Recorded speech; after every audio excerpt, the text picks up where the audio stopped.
Welcome to Ancient Wisdom, a sanctuary where timeless wisdom guides you into deep, restful sleep. Let the wisdom of the ages quiet your mind, ease your worries, and carry you gently into the night. If you're here to relax, reflect, and drift into peaceful slumber, you're exactly where you need to be. Before you get too cozy, take a moment to like this video and subscribe to the channel. It really helps me bring more soothing content your way. Also, I'd love to know, where are you tuning in from, and what time is it for you right now? Share in the comments below. Now, settle in, get comfortable, and let the wisdom of the ages guide you into deep, restful sleep. Hey there! I'm excited to share some transformative Stoic principles that have helped me build confidence and resilience. Practicing Stoicism isn't about suppressing emotions. It's about learning to respond thoughtfully to life's challenges and focusing on what truly matters. I've found that real confidence doesn't come from external achievements or others' approval. It's built by aligning my actions with my values and staying resilient in the face of setbacks. In this journey, I've discovered key practices like cultivating a positive mindset, focusing on priorities, and building self-discipline. These Stoic lessons have helped me stay grounded, motivated, and clear in my purpose. I hope these ideas inspire you to develop your inner strength and approach life's challenges with confidence and calm. Let's dive in. 1. Cultivating a positive mindset. A positive mindset is foundational for navigating life's challenges with resilience and confidence. Stoicism teaches that while we cannot control external events, we can control our interpretations of them. This mental flexibility allows us to choose a constructive, optimistic outlook in the face of adversity.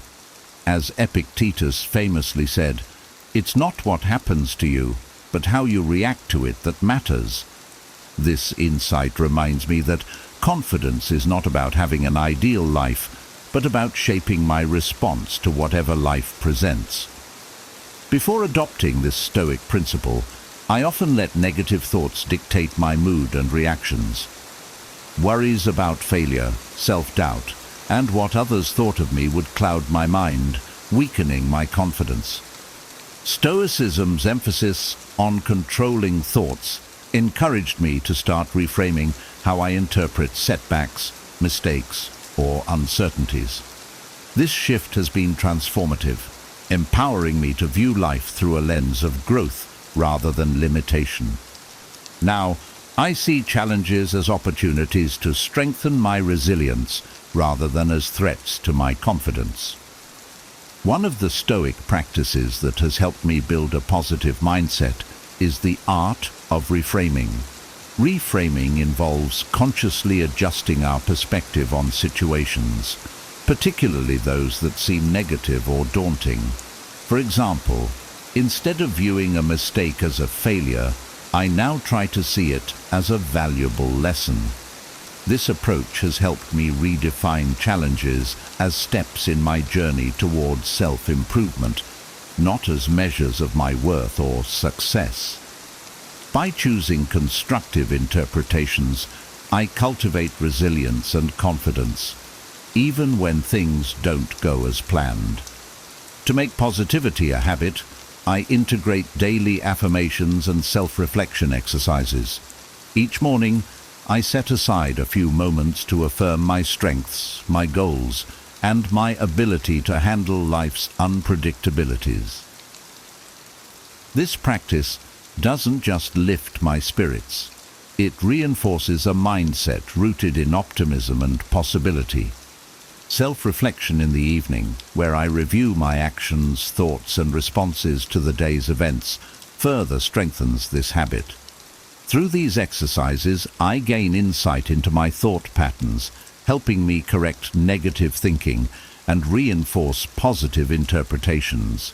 The benefits of a positive mindset extend beyond immediate reactions to setbacks. I've found that it fosters a more balanced approach to all of life's interactions. When faced with criticism, instead of reacting defensively, I now see it as an opportunity to learn and grow. When uncertainty arises, I remind myself that challenges are a natural part of life's journey. This change has shifted my focus from avoiding difficulties to embracing them. And with each encounter, I feel my confidence deepen. Stoicism has shown me that optimism isn't about ignoring difficulties, but about choosing a response that empowers me. By making a habit of reframing and self-reflection, I've created a mindset that reinforces inner strength, reduces anxiety, and encourages me to face life's uncertainties with a steady sense of self-assurance. This approach has not only boosted my confidence, but has also helped me cultivate a more resilient, optimistic view of myself and the world around me. 2. Practicing mindfulness and presence. Mindfulness, or the practice of being fully present in the moment, is an essential Stoic principle that brings clarity, calm, and a stronger sense of confidence. In a world where we are constantly bombarded by information and distractions, it's easy to get caught up in thoughts of the past or worries about the future. Practicing mindfulness helps us tune into the present, enabling us to experience life fully while letting go of anxieties over things outside our control. Marcus Aurelius, one of Stoicism's most prominent figures, emphasized this practice, advising us to confine yourself to the present. By embracing this mindset, I find greater confidence in my ability to face challenges, knowing I am grounded in the here and now. Before integrating mindfulness into my life, I frequently found myself overwhelmed by thoughts about things I couldn't change or control. Worries about future outcomes or past mistakes consumed my mind, draining my energy and reducing my ability to enjoy the present moment. However, Stoicism's emphasis on presence and acceptance has been instrumental in shifting my focus. By learning to anchor myself in the present, I am able to approach situations calmly, making decisions based on what's happening now instead of being influenced by imagined future fears or past regrets. Mindfulness also helps me engage more fully in everything I do, which in turn boosts my confidence. When I am truly present, whether in a work task, a conversation, or even a personal hobby, I give my best effort, unclouded by distractions. This sense of deep engagement brings about a feeling of mastery and accomplishment, reinforcing my belief in my own abilities. I find that when I'm fully focused, I'm better able to make clear, thoughtful decisions, and I can respond to challenges with greater clarity and resilience. To make mindfulness a habit, I incorporate simple practices throughout my day. I start with brief breathing exercises each morning to center myself and set a calm tone for the day. Whenever I feel my mind drifting, I use my breath as an anchor to bring me back to the present. For example, during high-pressure situations, I pause and take a few deep breaths to calm my mind, allowing me to refocus and respond thoughtfully rather than react impulsively. These short pauses have been instrumental in helping me stay centered, particularly when faced with stressful or overwhelming situations. Mindfulness doesn't just involve controlling thoughts, it also involves cultivating a sense of gratitude for the present. The Stoics encouraged practicing gratitude as a way to appreciate life's simple moments rather than constantly striving for something more. I've learned to savor these small moments of joy, whether it's a meal, a walk outside, or time spent with loved ones. This practice of gratitude keeps me grounded and reminds me that life is happening here and now, making me feel more content and secure in the present moment. By practicing mindfulness and being present, I feel more in control of my life. I am no longer lost in regrets or anxieties, but instead approach each day with clarity and purpose. This sense of focus, calm and gratitude has strengthened my inner confidence, allowing me to face life's challenges with a steady and assured mindset. 3. Embracing a continuous learning mindset. A continuous learning mindset is central to Stoic philosophy, encouraging us to stay curious, adaptable, and open to growth throughout our lives. Stoicism teaches that wisdom is the highest virtue, and that knowledge is never complete.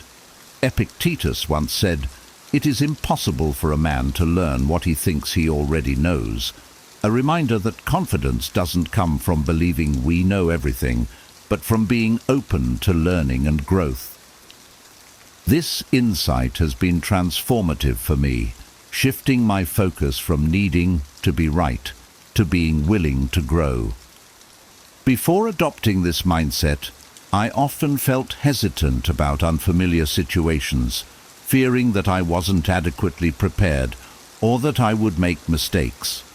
But by embracing Stoicism's principles, I've reframed my view of learning from something that only happens in formal settings to something continuous and embedded in daily life. I no longer see unfamiliar situations as tests of my abilities. Instead, I see them as opportunities to expand my understanding and resilience. Each new experience or challenge, whether successful or not, adds to my personal growth. This learning mindset has freed me from the pressure of perfectionism. Instead of fearing mistakes, I now view them as essential steps on the path to improvement. The Stoics believed that failure and setbacks were among life's greatest teachers, helping us build resilience and adaptability. Seneca advised, "Difficulties strengthen the mind, as labor does the body." By embracing this philosophy, I feel less discouraged by challenges or failures, understanding that each one contributes to my growth and makes me more capable in the future. To cultivate this mindset, I actively seek new experiences and knowledge, whether through reading, engaging in discussions, or trying new activities. For instance, I set a personal goal to learn something new each day, no matter how small it may be. This could be a new concept, a skill, or even a new perspective gained from a conversation. This practice reinforces that growth is always within reach, and that my confidence is built on my adaptability and willingness to learn, rather than on static knowledge or expertise. In addition to external learning, the Stoics emphasize the importance of self-knowledge. Marcus Aurelius advised that we should dig within, as within is the fountain of good. This reflection helps me understand my thoughts, values, and motivations more deeply, providing a foundation for genuine self-improvement. By reflecting on my actions and thoughts, I can identify areas for growth, correct negative patterns, and strengthen my character. This process has helped me see that confidence is rooted in self-awareness and the humility to acknowledge areas for improvement. Finally, a learning mindset makes me more adaptable and resilient in the face of uncertainty. Life is unpredictable, but by staying open to learning, I trust that I can handle whatever comes my way. This adaptability, rather than a rigid need to have all the answers, fosters a deep-seated confidence. In embracing lifelong learning, I build a flexible, resilient mind, ready to face challenges and grow through each experience. 4. Focusing on what matters. In today's world, it's easy to get swept up in distractions, from social media and consumer culture to the constant demands of work and personal obligations. Stoicism, however, teaches the importance of focusing on what truly matters in life. Epictetus expressed this insight beautifully, saying, Wealth consists not in having great possessions, but in having few wants. This has helped me realize that real fulfillment, and consequently confidence, doesn't come from accumulating achievements or material goods, but from dedicating myself to my core values and focusing on what aligns with my purpose. Before embracing this mindset, I often found myself stretched thin, trying to meet various expectations and chase goals that didn't genuinely resonate with me. I thought that confidence was built through external accomplishments or the approval of others. However, Stoicism has shown me that confidence grows when we prioritize what is genuinely meaningful, by identifying and committing to the things that matter most, whether they be personal growth, relationships, kindness, or creativity. I feel more grounded, secure, and intentional in my daily life. One way I practice this focus is by periodically revisiting and clarifying my values. I ask myself, what do I truly care about? And does this goal or task align with those values? This exercise has helped me become more selective about how I spend my time and energy. For example, rather than pursuing activities purely for external validation, I now focus on actions that reflect my core values and bring lasting fulfillment. This realignment has given me a sense of purpose and direction, making me feel more confident in my choices. Focusing on what matters also involves letting go of the need for external validation. It's natural to want to be appreciated or recognized by others, but Stoicism reminds us that these opinions are outside our control. Marcus Aurelius advised, "The happiness of your life depends upon the quality of your thoughts."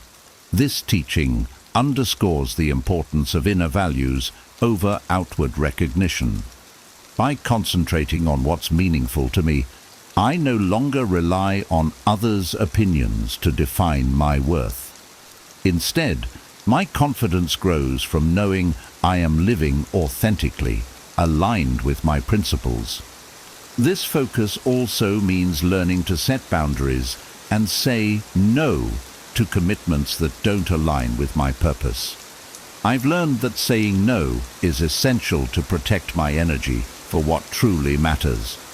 While this was challenging at first, it has been empowering.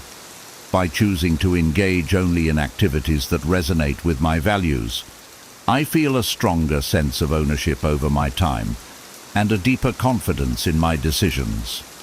Ultimately, focusing on what matters leads to a simpler, more intentional life. The Stoics believed that simplicity is key to a meaningful existence, as it clears away the clutter that detracts from our inner peace. As I concentrate on my values and priorities, I find that I am less affected by life's distractions. This clarity provides a strong foundation for self-assurance, giving me the confidence to navigate life's complexities with a steady and clear mind. By dedicating myself to what truly matters, I cultivate a sense of fulfillment that is grounded in purpose rather than in fleeting achievements or external validation. 5. Practicing self-reflection.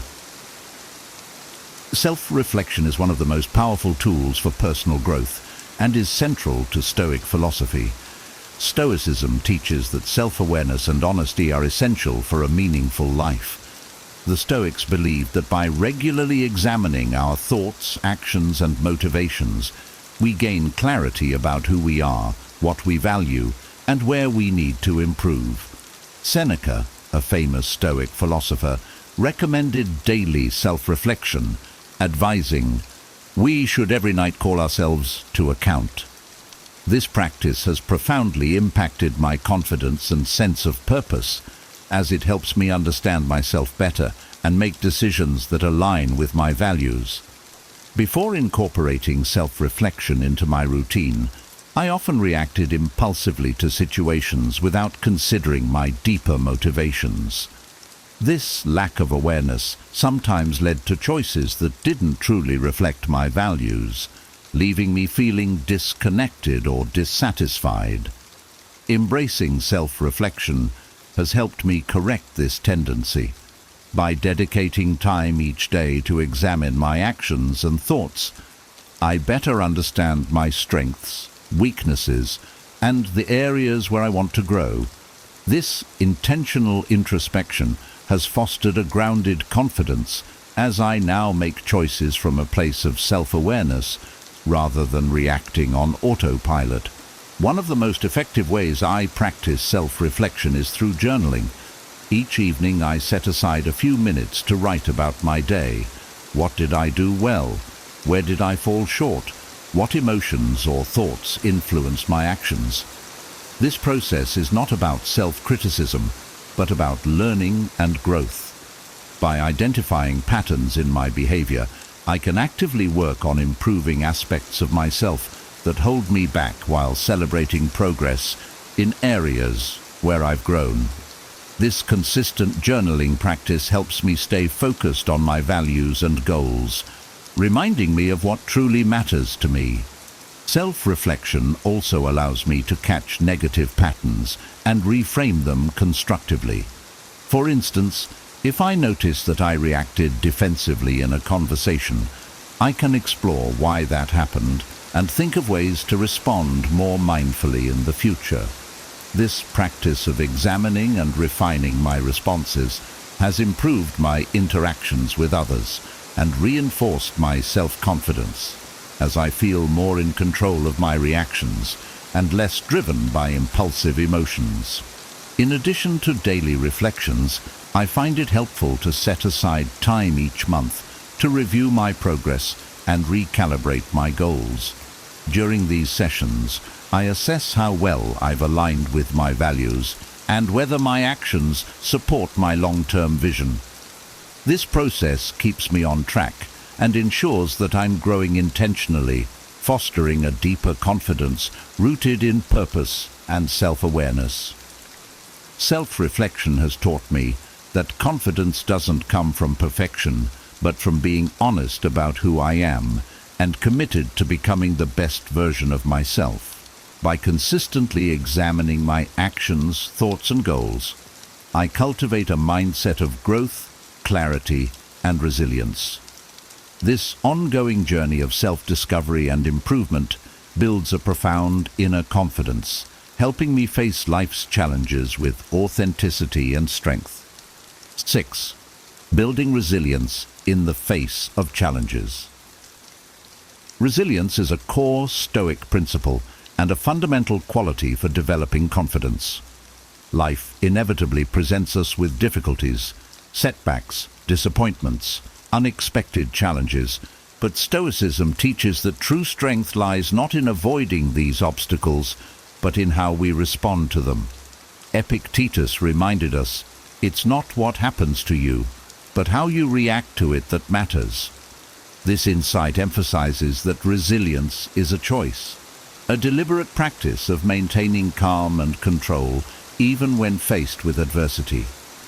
Embracing this perspective has helped me become more adaptable and less shaken by life's unpredictable nature. Before integrating resilience into my mindset, I often felt overwhelmed by challenges and feared failure, seeing obstacles as threats to my progress. But Stoicism has taught me to view these difficulties as opportunities to grow stronger and develop my inner character. Instead of fearing setbacks, I now try to see them as necessary steps on my journey, helping me build resilience and fortifying my confidence to handle future challenges. This shift has made me less likely to give up when things get tough and has instilled in me a deeper sense of trust in my own capabilities. One way I actively build resilience is by practicing premeditatio malorum, or the premeditation of evils, a Stoic exercise that involves mentally preparing for potential challenges or setbacks. By envisioning difficulties that might arise, I can imagine my responses and consider solutions, helping me approach situations with a calm, composed attitude when they actually occur. This practice has been transformative because it removes the element of surprise from hardships, allowing me to confront them with confidence and a sense of preparedness. Additionally, I remind myself that resilience is about accepting imperfection and being okay with failure. The Stoics believed that failure is not something to fear, but a valuable teacher. Seneca wrote, "Difficulties strengthen the mind, as labor does the body." When I encounter failure, I no longer see it as a reflection of my worth, but as a temporary setback and a chance to learn. This shift in perspective has been liberating. I'm more willing to take risks, knowing that my confidence doesn't hinge on always succeeding, but on my ability to learn and grow from every experience.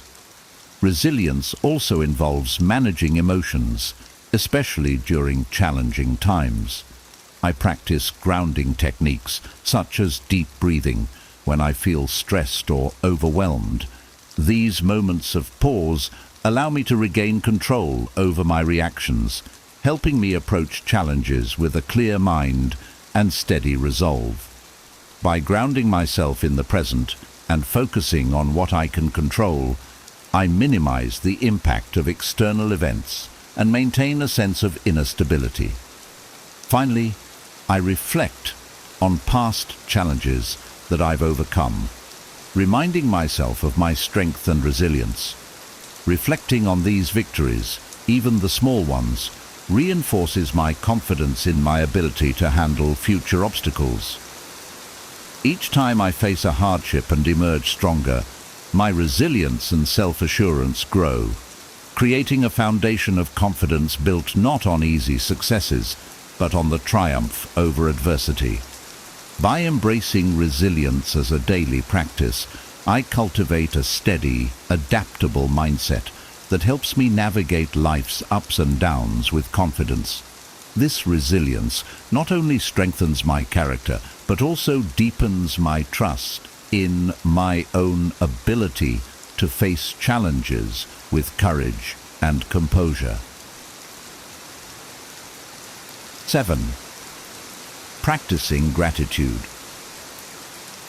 Daily. Gratitude is a powerful Stoic principle that fosters inner peace, resilience, and confidence. By focusing on the blessings and positives in our lives, we develop a mindset that appreciates the present moment rather than constantly yearning for more. Epictetus expressed this idea beautifully. He is a wise man who does not grieve for the things which he has not, but rejoices for those which he has. Practicing gratitude has shown me that true wealth lies not in acquiring more, but in fully appreciating what I already have. This shift has brought a sense of fulfillment that fuels my confidence and contentment. Before incorporating gratitude into my daily routine, I often found myself focusing on what I lacked. I'd dwell on things I hadn't achieved, possessions I didn't own, or future goals I hadn't reached. This lack mindset created an undercurrent of dissatisfaction, making it difficult to feel confident or satisfied. By practicing gratitude, I've learned to redirect my focus to the present and recognize the abundance in my life. This change has reduced feelings of inadequacy and scarcity, replacing them with a deeper sense of appreciation and self-assurance. One of the simplest but most transformative ways I practice gratitude is through daily journaling. Each evening, I take a few minutes to write down 3 things I'm grateful for. These can be as simple as a warm meal, a conversation with a friend, or the opportunity to learn something new. This habit may seem small, but it has profoundly impacted my outlook. By consistently acknowledging the positives in my life, I reinforce a mindset that sees the good in each day, regardless of what challenges I may be facing. Gratitude has also taught me to appreciate the journey. rather than fixating solely on outcomes. Instead of focusing exclusively on future goals, I've started valuing the steps I take each day. This shift allows me to celebrate progress and enjoy the process of growth, which naturally builds confidence. When I focus on small victories and appreciate the present, I feel more grounded, recognizing that each day contributes to my overall development. In addition to journaling, I've incorporated mindfulness exercises that emphasize gratitude. For instance, during moments of stress or self-doubt, I pause and reflect on things that are going well in my life. This practice helps me shift my perspective from what's going wrong to what's going right, reinforcing a more balanced and resilient mindset. I find that these mindful pauses allow me to respond to challenges with a clearer, more confident frame of mind, as I am reminded of the strengths and resources I already possess. Practicing gratitude doesn't mean ignoring struggles. Rather, it helps me view them in the context of a life filled with blessings. When I focus on what I have rather than what I lack, I develop a stronger foundation of contentment and security. This feeling of abundance strengthens my inner peace and resilience, giving me a quiet confidence that isn't easily shaken by setbacks. By cultivating gratitude daily, I've transformed my outlook on life. I am no longer driven by a sense of inadequacy or scarcity, but by appreciation for the present. This approach has deepened my resilience and enriched my confidence, helping me navigate life's challenges with a steady sense of fulfillment and optimism. 8. Understanding and defining personal beliefs. Knowing and living by our values is a cornerstone of Stoic philosophy, providing a strong foundation for confidence, resilience, and purpose. When we are clear on our personal beliefs, we no longer need to seek validation or approval from others because we are already grounded in what truly matters to us. Epictetus advised, "First, know who you are, and then adorn yourself accordingly," reminding us that confidence and self-assurance come from aligning our actions with our core beliefs. Embracing this Stoic approach has helped me gain clarity on what I stand for, allowing me to make decisions with conviction and peace. Before defining my values, I often felt pulled in different directions, seeking validation from others and adjusting my behavior to meet external expectations. This created a sense of internal conflict, as I wasn't always acting in a way that reflected who I truly was or what I valued. But through self-reflection and understanding my beliefs, I've learned to trust my own values as the guiding force behind my decisions, reducing the need for external approval. This alignment has given me a profound sense of confidence and clarity, knowing I am living in accordance with my principles. To define my values, I began by reflecting on the qualities and principles that matter most to me. I asked myself questions like, what do I want to stand for? And what qualities do I admire and want to embody? This exercise helped me identify values such as integrity, kindness, growth, and authenticity. By articulating these beliefs, I created a personal compass that I use to guide my actions, relationships, and goals. This compass has become invaluable, providing a clear sense of direction and purpose. Living by these values has simplified my decision-making process. When faced with a difficult choice, I now consider whether my decision aligns with my core beliefs. If it does, I feel confident in moving forward. If it doesn't, I re-evaluate my options. This approach eliminates much of the second-guessing and self-doubt that used to plague my decisions. Instead of relying on others' opinions to validate my choices, I am guided by my own values, which brings a steady, grounded confidence. Defining my beliefs has also strengthened my resilience. By staying true to my principles, I can handle criticism or opposition more gracefully. Knowing that my decisions are rooted in values I deeply respect enables me to stand firm, even when others disagree. This alignment with my beliefs shields me from the instability that comes from constantly adjusting to fit others' expectations, reinforcing my sense of self-worth and inner stability. Self-reflection has been key in maintaining alignment with my beliefs. I periodically review my actions, asking myself if I am living in a way that honors my values. This practice keeps me accountable and ensures that my confidence is based on authenticity and consistency, not on fleeting accomplishments or external praise. By understanding and defining my personal beliefs, I have developed a confidence rooted in purpose and integrity. Living according to these principles has given me clarity, resilience, and a deep sense of peace, helping me navigate life's challenges with assurance and self-respect. 9. Having a clear vision for the future. A clear vision for the future is essential for building confidence, focus, and resilience. Stoicism teaches that knowing where we want to go and why gives us direction and a sense of purpose, helping us navigate life's challenges with a steady mind. Marcus Aurelius, the Roman emperor and Stoic philosopher, wrote, "People who labor all their lives but have no purpose to direct every thought and impulse toward are wasting their time." This insight reminds me that true confidence doesn't come from working aimlessly or accumulating random achievements, but from pursuing goals aligned with our values and long-term vision.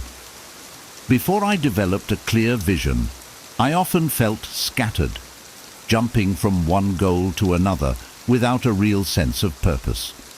I would start projects with enthusiasm, but quickly lose motivation, feeling uncertain about whether my efforts were leading me toward anything meaningful.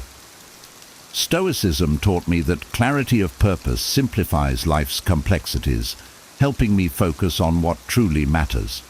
By defining a clear vision, I now approach my goals with greater commitment, knowing that each step I take is contributing to something I genuinely care about. Creating my vision began with introspection. I asked myself questions like, what kind of life do I want to live? And what do I hope to accomplish that aligns with my values? By reflecting on my passions, values, and long-term aspirations, I gained a clearer picture of the future I wanted to work toward. This vision includes both personal and professional goals, such as cultivating meaningful relationships, achieving financial independence, and continually growing in wisdom and kindness. Defining these goals has provided me with a mental map, which serves as my guide whenever I face difficult decisions or setbacks. Having this vision has also made it easier to prioritize my time and energy. When new opportunities arise, I ask myself whether they align with my long-term goals. If they don't, I feel comfortable saying no without guilt, knowing that staying focused on my vision is more important than being busy. This approach has simplified my life, reducing distractions and freeing up time for the pursuits that truly matter. By dedicating myself to my core goals, I feel a deeper sense of satisfaction and confidence as I am continually progressing toward a future I find meaningful. A clear vision also serves as an anchor during challenging times. When I encounter setbacks, I remind myself of the bigger picture and the reasons behind my efforts. This perspective shift helps me stay resilient, as I understand that temporary obstacles don't define my journey, they're simply part of it. With a strong sense of purpose, I feel better equipped to persevere, trusting that every effort, even in adversity, brings me closer to my vision. Finally, having a clear vision helps me celebrate small victories along the way. Each achievement, no matter how minor, feels like a step forward, reinforcing my commitment and boosting my confidence. I am no longer chasing fleeting successes, but building a life aligned with my purpose. This sense of direction keeps me grounded, focused, and inspired to keep moving forward. In sum, cultivating a clear vision has brought focus, resilience, and fulfillment to my life. By knowing where I'm headed and why, I approach each day with a sense of purpose and a confidence rooted in long-term values, not short-term gains. 10. Practicing self-discipline. Self-discipline is a cornerstone of Stoic philosophy and an essential tool for building resilience, focus, and inner strength. In a world full of distractions and temptations, cultivating self-discipline allows us to stay grounded, act according to our values, and make progress toward our goals. The Stoic philosopher Epictetus emphasized this by stating, "No man is free who is not master of himself." In this sense, freedom is not the ability to indulge in every impulse, but the power to control our actions and make deliberate choices. Practicing self-discipline has transformed my life, allowing me to align my actions with my goals and live with a sense of purpose and integrity. Before embracing Stoic principles of self-discipline, I often felt swayed by my emotions, immediate desires, and external pressures. I would set goals and make plans, only to find myself distracted or procrastinating. This inconsistency created frustration and eroded my confidence, as I felt unable to follow through on my intentions. By integrating self-discipline into my daily life, I've learned to prioritize my long-term goals over temporary impulses, building both a stronger sense of self and a trust in my own ability to achieve what I set out to do. One practical approach I use to develop self-discipline is setting clear, realistic goals and breaking them into smaller, manageable tasks. Rather than overwhelming myself with ambitious plans, I focus on small, consistent actions that build up over time. For example, instead of committing to an overly rigid exercise routine that I may not sustain, I commit to a short, daily workout that fits my schedule. This approach ensures that I'm making steady progress, no matter how small, which reinforces my discipline and builds momentum. Over time, these small wins accumulate, creating a strong foundation of confidence and resilience. Another key aspect of self-discipline is learning to manage my impulses and emotions. Stoicism teaches that while we can't control our initial feelings, we can control how we respond to them. When faced with the urge to procrastinate or indulge in distractions, I remind myself of my goals and the reasons behind my actions. Practicing techniques like pausing, taking deep breaths, or reflecting on my why helps me regain control and refocus on what truly matters. This discipline over my reactions has been invaluable, allowing me to resist immediate gratification in favor of long-term satisfaction and growth. Self-discipline also involves setting boundaries. I've learned to say no to things that don't align with my goals, freeing up time and energy for what truly matters. While this can be challenging, especially when social pressures come into play, I remind myself that discipline is about commitment to my values. By protecting my time and focusing on what's essential, I create a life that reflects my priorities rather than external expectations. This clarity strengthens my confidence, as I know I'm making deliberate choices rather than being pulled in every direction. Lastly, self-discipline provides a foundation of inner strength that extends beyond personal goals. The Stoics taught that by practicing discipline in small, daily actions, we develop resilience that can help us face life's bigger challenges. This principle reminds me that every act of self-discipline, whether sticking to a routine, controlling my reactions, or staying committed to my values, fortifies my character. Each time I choose discipline over distraction, I am actively building a foundation of confidence and inner peace. Through the practice of self-discipline, I've gained control over my life and confidence in my ability to navigate challenges. By aligning my actions with my values and goals, I am creating a life of purpose, focus, and resilience. This discipline, cultivated through small, consistent actions, has become the backbone of my personal growth, empowering me to become the best version of myself. Thanks so much for joining me on this journey through Stoic wisdom. I hope these principles help you feel more grounded, confident, and resilient as you navigate life's ups and downs. Remember, confidence isn't built overnight. It grows through daily practices like focusing on what matters, cultivating self-discipline, and aligning with our core values. If you found this video helpful, please give it a thumbs up, and don't forget to subscribe for more content on Stoicism and personal growth. I'd love to hear your thoughts in the comments. Which Stoic principle resonates most with you? Are there any practices you're excited to try? And if you know someone who'd benefit from these insights, feel free to share this video with them. Thanks again, and I'll see you in the next one. Never beg for love and have everything naturally with Stoic wisdom. Have you ever felt like you're chasing love, only to end up feeling lost and unfulfilled? Imagine if, instead of seeking validation from others, you became the star of your own emotional solar system, effortlessly attracting genuine connections. Not begging for affection transforms you into a beacon of confidence and self-assurance, naturally drawing admirers into your orbit. In this video, we will delve into the mysteries of love through the lens of Stoicism, a philosophy that teaches us to cultivate inner strength and resilience.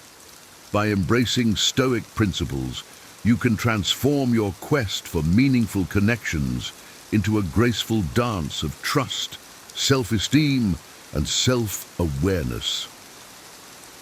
We'll explore how each choice we make shapes our path, and how, just like stars, we too can evolve towards our brightest selves, attracting and maintaining authentic relationships. Stay with us as we unravel these insights, and don't forget to like, subscribe, and watch till the end for all the valuable content. Number 1. The nature of genuine love. Genuine love is a commitment, a conscious choice to nurture and grow with another person. It is not something that simply blossoms out of nowhere. Rather, it is more like a garden that you need to cultivate carefully. This garden requires constant work, unwavering dedication, patience, time, and above all, trust. True love demands that you be your authentic self, embracing your strengths and acknowledging your flaws. It is about understanding and appreciating the character and value of the other person, admiring not just who they are today, but also who they are becoming. This form of love aligns perfectly with Stoic principles, where self-awareness and inner strength play pivotal roles. Imagine a garden where each plant represents a facet of your relationship. Some plants require daily watering and sunlight, while others thrive with minimal intervention. Similarly, love needs consistent effort, honest communication, and shared experiences to grow. Neglecting any part of this garden results in withering, just as neglect in a relationship leads to disconnection and dissatisfaction. The work is continuous, but the rewards are immense. A thriving, beautiful garden that stands as a testament to your dedication. True love also involves embracing imperfections. We are all flawed beings, and genuine love sees beyond these flaws, focusing instead on growth and potential. This perspective echoes Stoic teachings on self-improvement and resilience. By acknowledging our imperfections and striving to improve, we foster a relationship environment that encourages mutual growth and understanding. In this journey, patience is your ally and honesty is your guide. Patience allows you to weather the storms of misunderstanding and conflict, while honesty ensures that your relationship remains grounded in reality. As you invest in your personal growth, you simultaneously nurture the relationship, allowing it to flourish naturally. This mutual development leads to a deeper connection, fostering a bond that withstands the test of time and adversity. Genuine love, much like a well-tended garden, requires effort, but offers profound beauty and fulfillment in return. In this steadfast commitment lies the essence of true love, unwavering, nurturing, and ever-growing. Number 2, understanding love through Stoicism.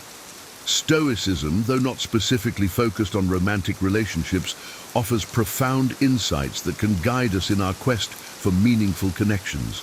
By using Stoic principles, we learn to approach relationships with logic rather than sentimentality. This perspective helps us recognize and interpret patterns shaping our choice of a life partner, making us better prepared to achieve our life goals. Love, from a Stoic viewpoint, is not a spontaneous or purely emotional phenomenon. Instead, it is a conscious decision to build a life with someone who harmonizes with us at a fundamental level. To apply this wisdom, we must demystify the concept of love at first sight, a romanticized idea often linked to physical attraction and elusive chemistry. True love, as Stoics understand, is cultivated with care and intention. Much like a well-tended garden, it is grounded in reality, not fantasy. This grounded approach allows us to see our partners clearly, appreciating their strengths and understanding their flaws, while fostering a connection based on mutual respect and shared values. This realistic perspective helps in forming relationships that are both resilient and fulfilling. Stoicism teaches us to focus on what we can control and accept what we cannot. In relationships, this means recognizing that while we cannot control our partner's actions or feelings, we can control our responses and efforts. This focus on personal responsibility encourages a balanced, equitable partnership where both individuals contribute to the relationship's success. By acknowledging the impermanence of emotions and the importance of rational decision-making, Stoics provide a framework for building lasting, meaningful connections. By embracing Stoic principles, we cultivate a relationship environment where both partners feel valued and respected. This approach leads to deeper, more fulfilling connections that enhance our personal growth and happiness. Love, seen through the lens of Stoicism, becomes a deliberate and enriching part of our lives, helping us achieve harmony and purpose in our most important relationships. Number 3, key components of true love. True love is an intricate dance of mutual respect, commitment, and appreciation. It goes beyond mere physical attraction or fleeting emotions.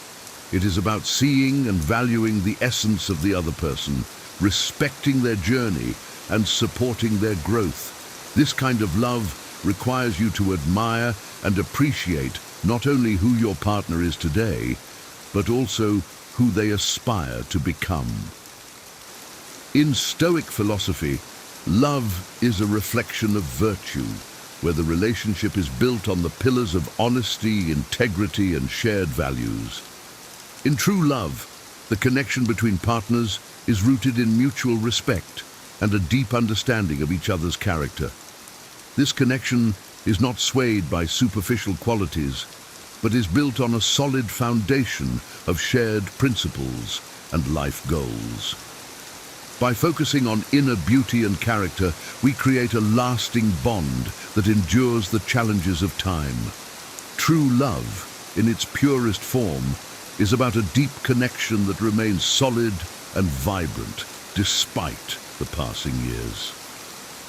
It is a partnership where both individuals grow together, supporting and uplifting each other, leading to a life of shared happiness and fulfillment. It's essential to differentiate true love from obsession or simple physical attraction, as these can lead to toxic and problematic relationships. Obsession often stems from insecurity and a desire to possess, while true love is about freedom and mutual respect. In true love, there is no room for control or manipulation. Instead, it thrives on trust and open communication. By embracing these principles, we cultivate a relationship environment where both partners feel valued and respected. In a world often obsessed with external appearances, it's crucial to remember that true love looks beyond the surface. It values the essence of a person, their virtues, and their potential. This Stoic approach to love ensures that our relationships are grounded in reality and built on a foundation that can withstand the tests of time and adversity. Number 4, practicing reciprocity. Reciprocity is the cornerstone of any healthy relationship. It involves a mutual exchange of respect, care, and appreciation. In Stoic terms, reciprocity is about returning the good we receive from others, acting justly and generously. It is an essential virtue for living harmoniously in society and is equally vital in romantic relationships. By practicing reciprocity, we express our gratitude and recognition for the other person, thereby strengthening the bonds that hold us together. In a romantic relationship, reciprocity means both partners are equally invested in each other's well-being, creating a balanced and nurturing environment. It is about giving as much as you receive, fostering a sense of equality and mutual support. This practice promotes harmony and cooperation, ensuring that both partners feel valued and respected. In a Stoic relationship, reciprocity means both partners are equally invested in each other's well-being, creating a balanced and nurturing environment. Reciprocity is not just about grand gestures. It is found in everyday acts of kindness and consideration. It involves listening attentively, offering support during tough times, and celebrating each other's successes. This approach not only strengthens the relationship, but also contributes to personal growth and self-awareness. By embracing reciprocity, we cultivate a partnership that is built on trust, respect, and a shared commitment to each other's happiness and fulfillment. When both partners practice reciprocity, the relationship flourishes. Each act of kindness and support reinforces the bond, creating a positive cycle of giving and receiving. This mutual exchange nurtures the relationship, making it more resilient to challenges and enriching both partners' lives. Reciprocity, therefore, is a fundamental component of true love, ensuring that both individuals feel valued and appreciated. Number 5, managing relationship challenges. Relationships are not without their challenges, and managing them requires wisdom and resilience. It is crucial to preserve your self-respect and recognize when it is time to move on. If a relationship consistently brings pain and the other person is unwilling to change despite honest communication, it may be time to let go. Remember, your well-being and happiness are paramount. Time has a wonderful ability to heal even the deepest wounds, and while scars may remain, the damage is not eternal. Stoic philosophy teaches us to focus on what we can control and let go of what we cannot. This principle is invaluable in navigating the end of a relationship. It encourages us to hold our heads high, learn from the experience, and continue our journey with greater wisdom. You have the power to decide how to react to a breakup, choosing to move forward with dignity and strength. Embrace the lessons learned and allow yourself to grow from them, knowing that each ending brings the potential for a new beginning. Facing relationship challenges with a Stoic mindset means accepting that pain and difficulty are part of life. These experiences are opportunities for growth and self-discovery. By maintaining our composure and focusing on our personal development, we can navigate these challenges with grace and resilience. This approach helps us emerge stronger and more self-aware, ready to embrace future relationships with a renewed sense of purpose and understanding. It is essential to communicate openly and honestly with your partner when facing difficulties. By addressing issues directly and constructively, you create an environment where problems can be resolved and the relationship can grow stronger. If, despite your best efforts, the relationship cannot be salvaged, remember that ending it may be the healthiest choice for both parties. This decision should be made with compassion and respect, allowing both individuals to move forward positively. Number 6, choosing a life partner. Choosing a life partner is one of the most significant decisions you will make. It is essential to look beyond physical appearance and seek a deeper connection based on shared values and mutual respect. Physical beauty is fleeting, but the qualities that matter, intelligence, integrity, and the ability to be a true companion, endure over time. A Stoic approach to choosing a partner involves focusing on inner beauty and character, qualities that will support a lasting and healthy relationship. Seek someone who can become your best friend, your trusted advisor, and your solid support in times of adversity.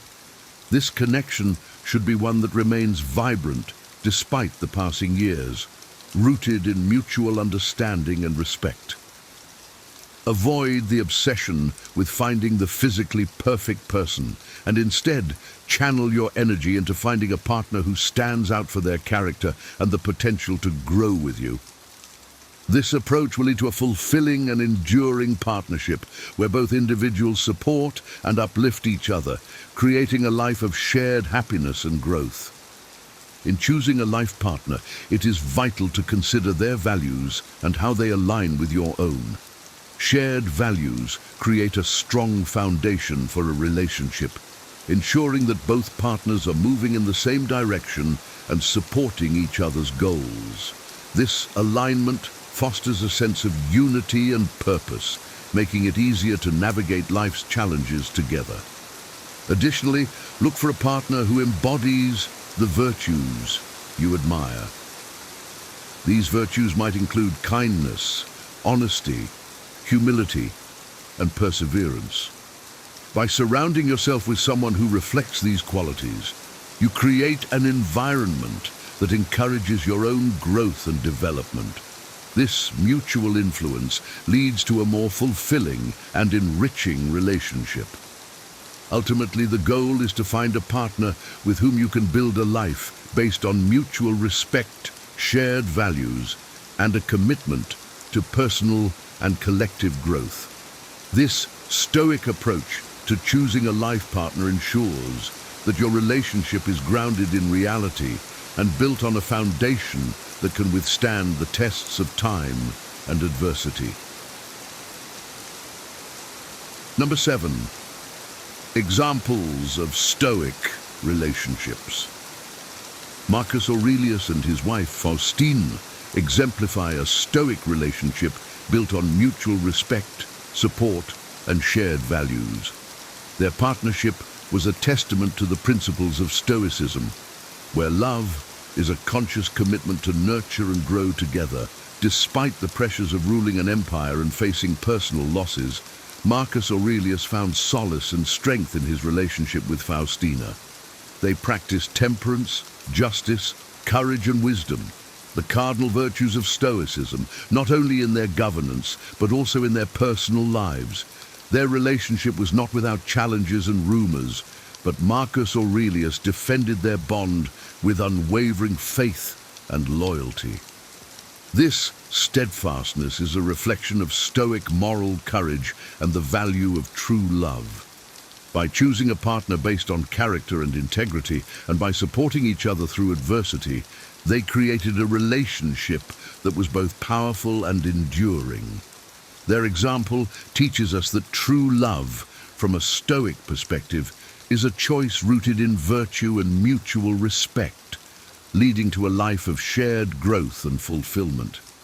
In the journey of love, embracing Stoic principles can transform your relationships into sources of strength and personal growth.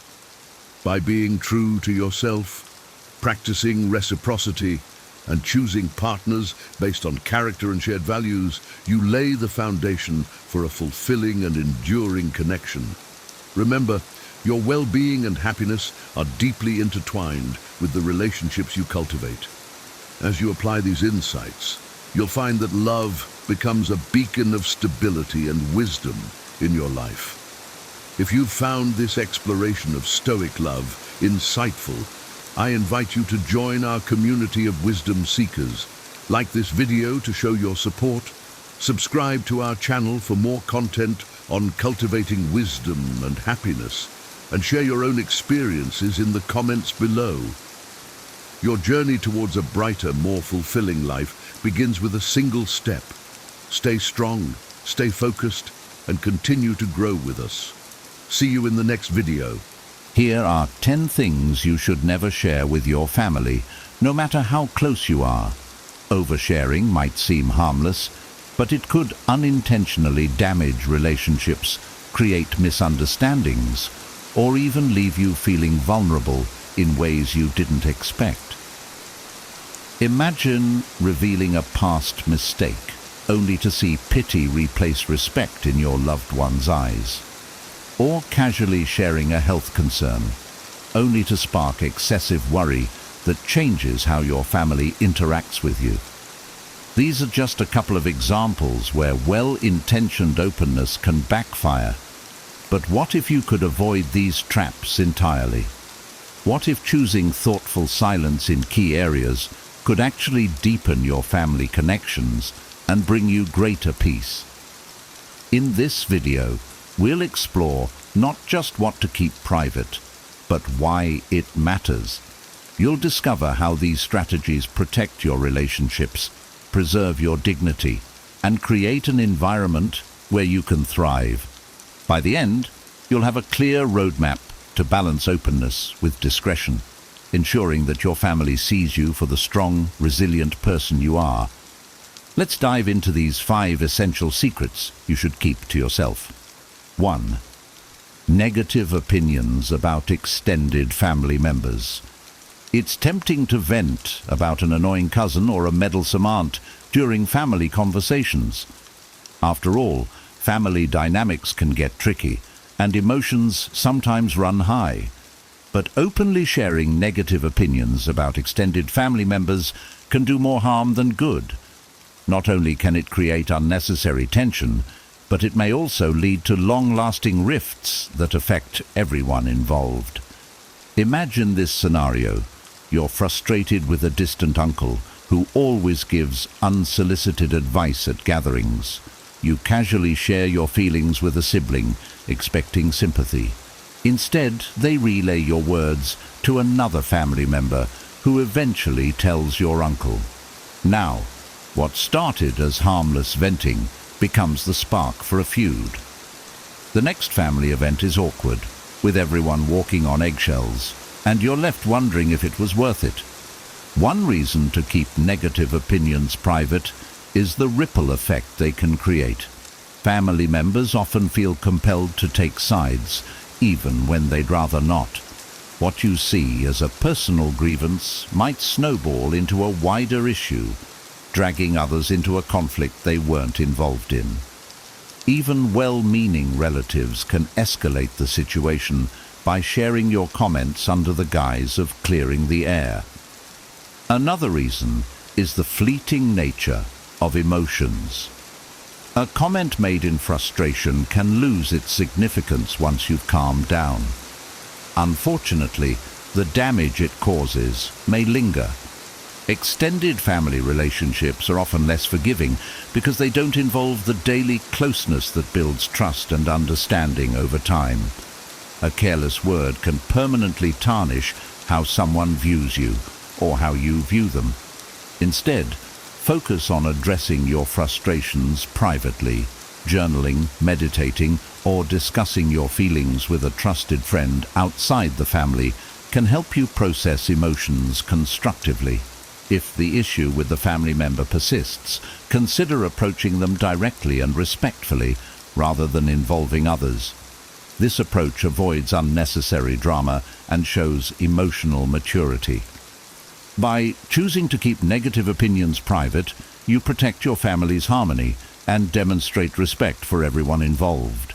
Relationships can stay cordial and gatherings remain enjoyable. After all, family isn't about perfection. It's about finding ways to coexist peacefully despite differences. Choosing discretion strengthens bonds and creates an atmosphere of trust that benefits everyone. 2. Your financial struggles in real time. Money can be a sensitive subject, especially when you're going through financial difficulties. While it might feel natural to share these struggles with family members, doing so in real time can create unnecessary worry, judgment, or even tension within relationships. Instead, managing these challenges privately or with a trusted advisor can help you maintain independence and preserve family harmony. Consider Sarah, a 40-year-old who had recently started a small business. As with many startups, she faced financial uncertainty in the first year. Eager to share her experiences, she confided in her parents about how difficult things were. Although her parents wanted to help, their concern quickly turned into frequent calls, unsolicited advice, and suggestions to abandon the business for a safer corporate job. Sarah felt supported at first, but soon found their constant questioning and interventions overwhelming, leaving her feeling doubted rather than encouraged. One reason to avoid sharing financial struggles prematurely is the pressure it can place on your loved ones. Parents or siblings may feel obligated to step in financially, even when they're not in a position to help. Others might inadvertently treat you differently, viewing you through a lens of struggle rather than capability. These shifts in dynamics can strain relationships and erode the respect you've built over time. Another consideration is how financial struggles are often temporary. Sharing these issues in the moment might paint an incomplete picture of your overall stability. Once you've overcome the challenge, your family may still associate you with that struggle, even if you've moved on. It's better to address the issue, learn from it, and share insights once you've gained perspective and resolution. Instead of opening up about real-time financial issues, focus on actionable steps to resolve them. Seek professional advice, create a budget, or brainstorm solutions with a mentor or trusted friend. If you do decide to share with family, keep it focused on lessons rather than current hardships. For example, how you're learning resilience or managing challenges effectively. By keeping financial struggles private, you shield your family from unnecessary worry and maintain your own sense of control. This approach helps you emerge stronger and ensures your relationships remain rooted in mutual respect and positivity. When you do choose to share your story, it will be from a place of growth rather than vulnerability. 3. Personal, spiritual, or philosophical doubts. Sharing personal doubts about spirituality, religion, or philosophy can be a deeply vulnerable act. While it's natural to wrestle with such questions, revealing them too openly to family, especially in households where beliefs are tightly held, can unintentionally create confusion, tension, or even judgment. Choosing to process these doubts privately can help you preserve your peace and maintain harmony within your family. Take David's story, for example. Raised in a devout household, he began to question his religious beliefs in his early 30s. Feeling the need to share, he confided in his mother during a family dinner. Her response was immediate and emotional. She saw his doubts as a rejection of their shared faith and upbringing. What David intended as a conversation about exploration turned into a heated debate, leaving both parties feeling misunderstood. The following months were marked by strained interactions and an unspoken discomfort that neither could fully address. One reason to keep spiritual doubts private is the deeply personal nature of such journeys. These questions often require time, introspection, and exploration to understand fully. Sharing prematurely may open you up to criticism or advice that feels dismissive or even intrusive. Family members may react defensively, seeing your doubts as a challenge to their own beliefs or a rejection of shared values, even if that's not your intention. Additionally, unresolved doubts may not yet have clarity or answers. Sharing them too soon could lead to misunderstandings or assumptions about where you stand, creating unnecessary friction.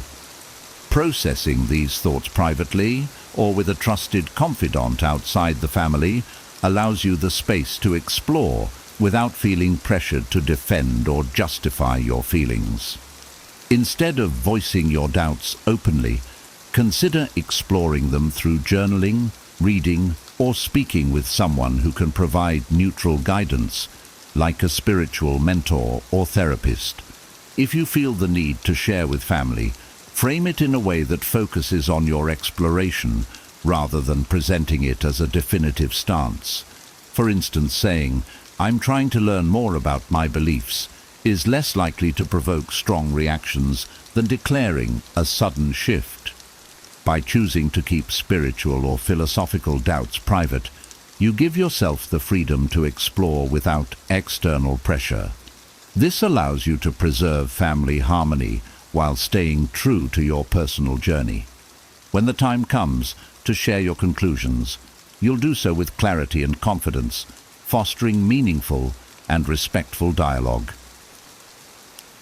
4. Minor health concerns. It's natural to share aspects of your health with your family, especially as you age or experience new physical challenges. However, constantly voicing every minor ache, pain, or discomfort can lead to unintended consequences. Worry, overreaction, or even a shift in how your family perceives you. Choosing to keep minor health concerns to yourself can help maintain a positive and balanced family atmosphere. Let's consider the example of Linda, a 65-year-old retired teacher. She started noticing occasional joint pain in her hands. One day, she mentioned it casually to her son. Concerned, he immediately began researching remedies, suggesting doctor visits and lifestyle changes. While Linda appreciated his care, the response left her feeling overwhelmed and, surprisingly, a bit fragile. Over time, she noticed her family started treating her differently, checking on her constantly and avoiding asking her for help with simple tasks. What started as a small issue turned into a source of unnecessary focus and worry. One reason to avoid sharing every minor health issue is the anxiety it can create for your family. Loved ones may feel obligated to step in, offer advice, or even overcompensate by treating you as if you're less capable than you are. This can alter the dynamics of your relationships, making them feel more like caregivers than equals. Another factor is the psychological impact on you. Constantly discussing health concerns can make them feel bigger than they are, drawing your focus to discomfort rather than wellness. This can unintentionally reinforce a mindset centered on limitation rather than resilience. Instead of vocalizing every small health issue, focus on maintaining your overall well-being. Share positive updates about what's going well, like enjoying a walk or trying a new hobby. If you need support for a more serious issue, choose a trusted family member to confide in without making it the center of attention. By keeping minor health concerns private, you create an environment where your family sees you as strong, capable, and engaged in life. This approach helps preserve your sense of independence and ensures that conversations with loved ones focus on joy and connection, not worry. When serious health issues arise, your family will know you value their support, making those moments more meaningful. 5. Unfulfilled dreams or wishes. We all have dreams we've had to set aside, careers we didn't pursue, places we didn't visit, or passions we didn't fully explore. While these unfulfilled wishes are a natural part of life, sharing them too openly with family can sometimes create unintended sadness or feelings of guilt. Choosing to keep these dreams private allows you to cherish them without burdening loved ones. Take the story of Robert, a retired mechanic who had always dreamed of becoming an artist. In his younger days, he loved painting and even dreamed of opening a small gallery. Life, however, had other plans. He built a career, raised a family, and found satisfaction in other ways. One day, during a casual conversation, Robert shared his dream with his granddaughter, expecting to inspire her with his love for art. Instead, she looked at him with a mix of pity and guilt, saying, "I wish you'd been able to do that, Grandpa." What Robert intended as a heartfelt moment left his granddaughter feeling sad, and as though her existence might have been part of why his dream wasn't realized. This reaction surprised him, making him reflect on whether sharing his unfulfilled wish was the best choice. One reason to hold back on discussing unrealized dreams is that younger family members may misinterpret them as regrets, rather than a natural part of life's journey. They might feel guilty, believing they somehow contributed to your choices or sacrifices, even if that's not true. Another reason is that dwelling too much on what didn't happen can overshadow what did. Life is rarely about achieving everything on our list. It's about finding meaning and joy in the choices we've made. Sharing stories of resilience and fulfillment helps family members see you as someone who embraced life's twists and turns with gratitude. Instead of openly discussing unfulfilled dreams, focus on celebrating the values and experiences that shaped who you are. For instance, if Robert had shared stories of how his artistic creativity enriched his career or his relationships, he could still convey his love for art without unintentionally making his granddaughter feel burdened. By cherishing your dreams privately, you preserve them as personal reminders of who you are and what you value.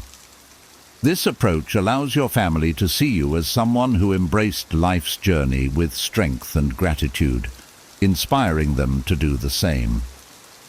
6. Past major mistakes. Our past is full of experiences that shape us, including moments of failure or poor judgment.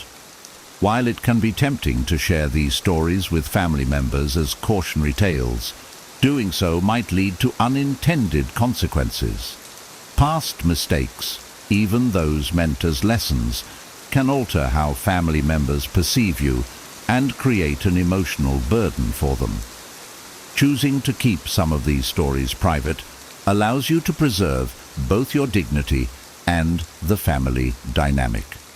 Take the example of Maria, a retired entrepreneur who once invested heavily in a business venture that failed. She shared the story with her son, intending to teach him about financial caution. While he appreciated the lesson, Maria noticed a subtle shift in his behavior. He began questioning her financial advice more often and occasionally joked about her decision in ways that stung.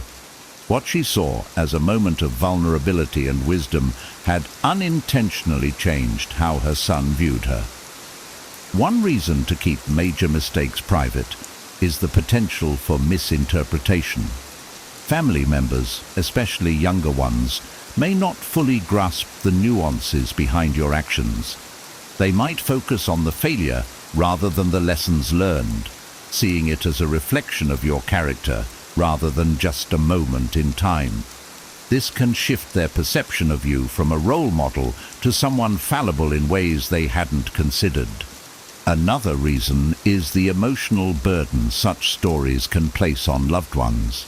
Hearing about your past struggles might make them feel pity or regret, even if you've long since moved past those feelings. Instead of inspiring them, the story might weigh on their minds, making them overly cautious or even resentful of the risks they feel compelled to take. Rather than recounting every detail of your mistakes, focus on sharing the wisdom you've gained in a way that's relatable but not overly personal. For example, instead of describing the specifics of a failed investment, you might say, "I've learned to always research thoroughly before committing to something new." This conveys the lesson without exposing vulnerable parts of your past.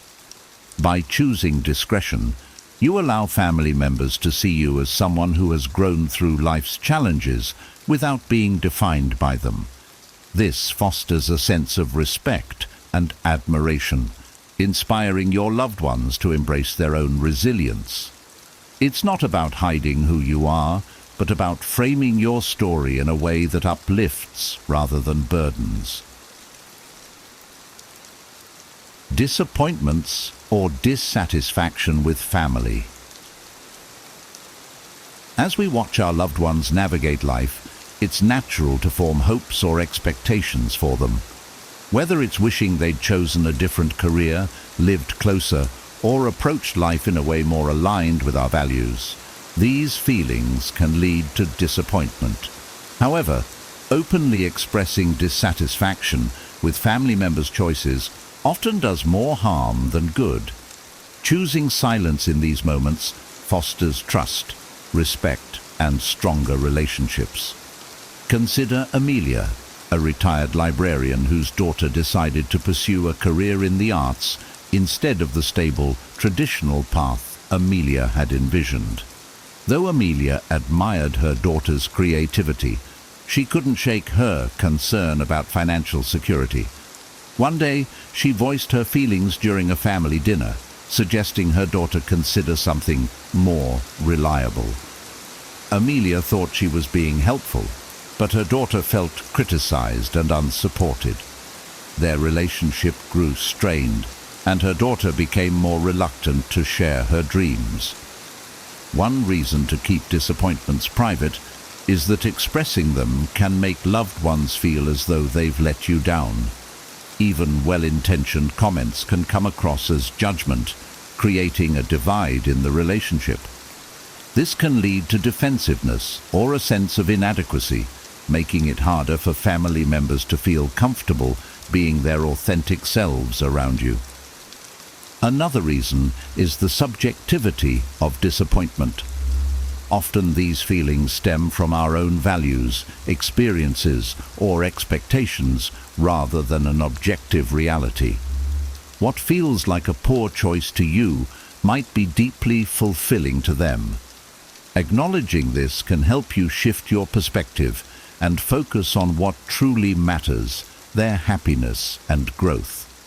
Instead of voicing dissatisfaction, focus on offering quiet support and encouragement. Celebrate their strengths and achievements, even if they differ from what you envisioned. For instance, Amelia could have praised her daughter's creativity and passion while offering practical advice only when asked. This approach shows love and respect, strengthening the bond between them.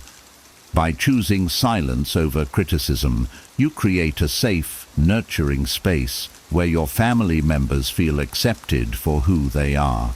This fosters open communication and deeper trust, ensuring that your relationships are built on a foundation of love rather than unmet expectations.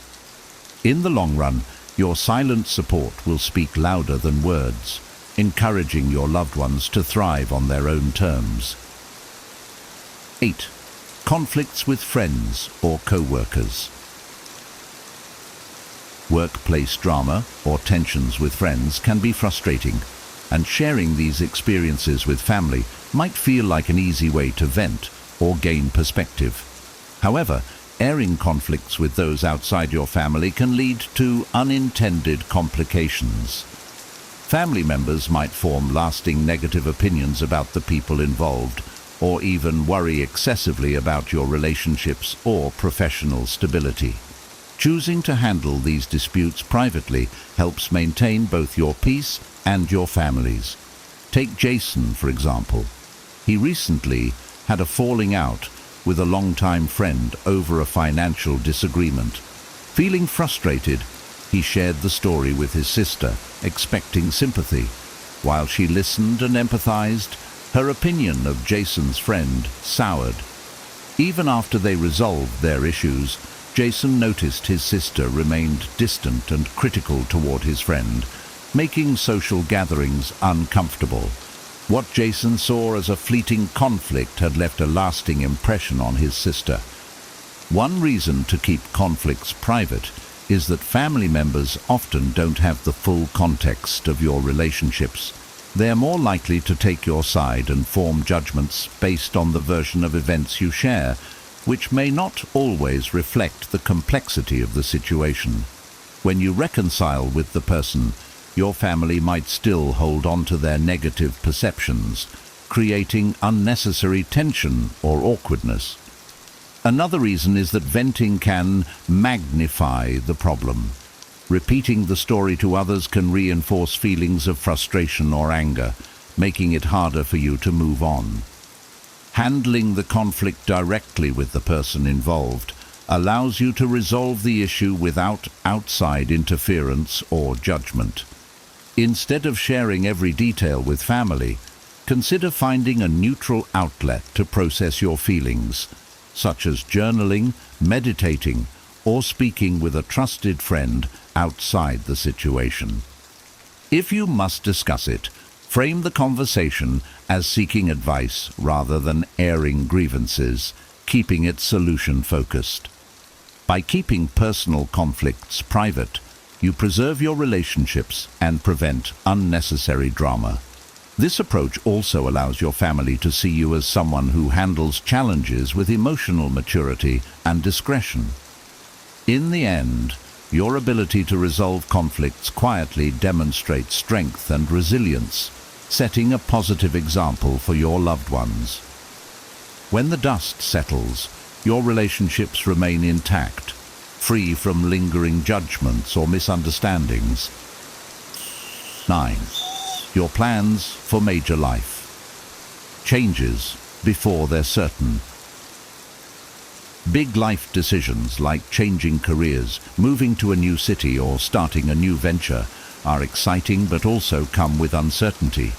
Sharing these plans with family before they're finalized might seem like a good way to involve them, but it can invite unsolicited advice, skepticism, or even unnecessary pressure. Keeping these plans private until you're certain allows you the space to make decisions on your terms. Take Emily's story, for example. She was considering leaving her corporate job to pursue her passion for baking and open a small cafe. Excited yet unsure, she shared her idea with her parents during a casual conversation. Instead of encouragement, she was met with concerns about financial risks and stability. Their questions, though well-meaning, left Emily feeling more anxious and doubtful about her decision. Ultimately, she shelved the idea, not because it wasn't viable, but because the added pressure from her family made it harder to focus on her goals. One reason to keep plans for major changes private is to avoid premature judgment. Family members often respond from a place of concern, offering advice or opinions based on their experiences rather than understanding your vision. This can lead to doubt, second-guessing, or frustration, which might derail your decision-making process. Another reason is the potential to change your mind. Plans for significant changes often evolve as you gather more information or explore new angles. Sharing too early may create expectations among family members, making you feel obligated to follow through even if your priorities shift. Instead of announcing your plans prematurely, focus on gathering the information and resources you need to make an informed decision. Seek guidance from mentors, colleagues, or friends who can provide neutral, practical insights. Once your plans are more concrete, you can share them with your family confidently, framing the conversation around your well-thought-out decision. By keeping major life changes private until you're ready, you protect your decision-making process from unnecessary external influence. When you do share your plans, your confidence and clarity will inspire your family's trust and support. This approach not only preserves your peace, but also strengthens your ability to navigate life's transitions with independence and resilience. It's not about excluding your loved ones, but about ensuring you involve them at the right time, on your terms. 10. Personal plans for assets. Discussing your plans for assets and inheritance might seem like a way to assure your family of their future, but sharing too much too soon can lead to unintended consequences. Misunderstandings, assumptions, or even conflicts can arise when these topics are brought up prematurely. By keeping your asset plans private until the right time, you ensure family relationships stay focused on love and connection rather than material concerns. Consider Robert, a retired banker who had spent years carefully planning his estate. Eager to share his intentions, he casually mentioned to his two children how he planned to divide his assets. What started as a simple conversation quickly turned into a heated discussion, with both children sharing opinions on how things should be handled. Robert hadn't expected his private plans to spark tension, but now he felt caught in the middle, his original intentions overshadowed by disagreements. One reason to keep these plans private is the potential for disputes among family members. Even when intentions are clear, differing expectations or needs can lead to unnecessary tension. Family members might unintentionally focus on material aspects rather than the relationships that truly matter. Another reason is the pressure it can place on you. Sharing plans too early might make you feel obligated to consider everyone's opinions, even when they don't align with your goals or values. This can lead to feelings of frustration or even regret as you navigate family dynamics while trying to finalize your decisions. Instead of discussing your plans openly, consider working with a trusted financial advisor or estate planner to ensure everything aligns with your wishes. When the time comes to share your intentions, do so with clear documentation and an explanation rooted in love and fairness. This approach minimizes confusion and ensures your decisions are respected. By keeping asset plans private, you create a sense of peace and independence around your decisions. Family time can remain focused on connection and shared memories, rather than future expectations. When you do share your plans, it will be with confidence, allowing your loved ones to respect your choices and the legacy you're leaving behind. Ultimately, this discretion protects the harmony and trust within your family, ensuring relationships remain the priority over material concerns. As we journey through life, we learn that some things are best kept close to the heart. Choosing what to share and what to keep private isn't about secrecy. It's about protecting your peace, preserving your relationships, and fostering an environment of respect and understanding. By thoughtfully balancing openness with discretion, you can deepen your family connections while staying true to yourself. If this video resonated with you, please give it a thumbs up and consider subscribing to our channel.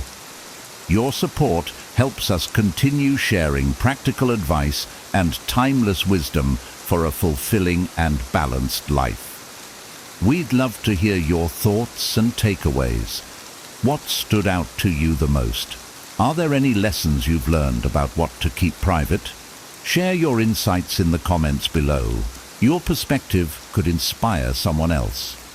Thank you for watching, and we'll see you in the next video. 10 harsh truths about life men learn too late. 1. The value of time. Time is the one resource we can never get back. Yet, it's often wasted on trivial pursuits or delayed goals.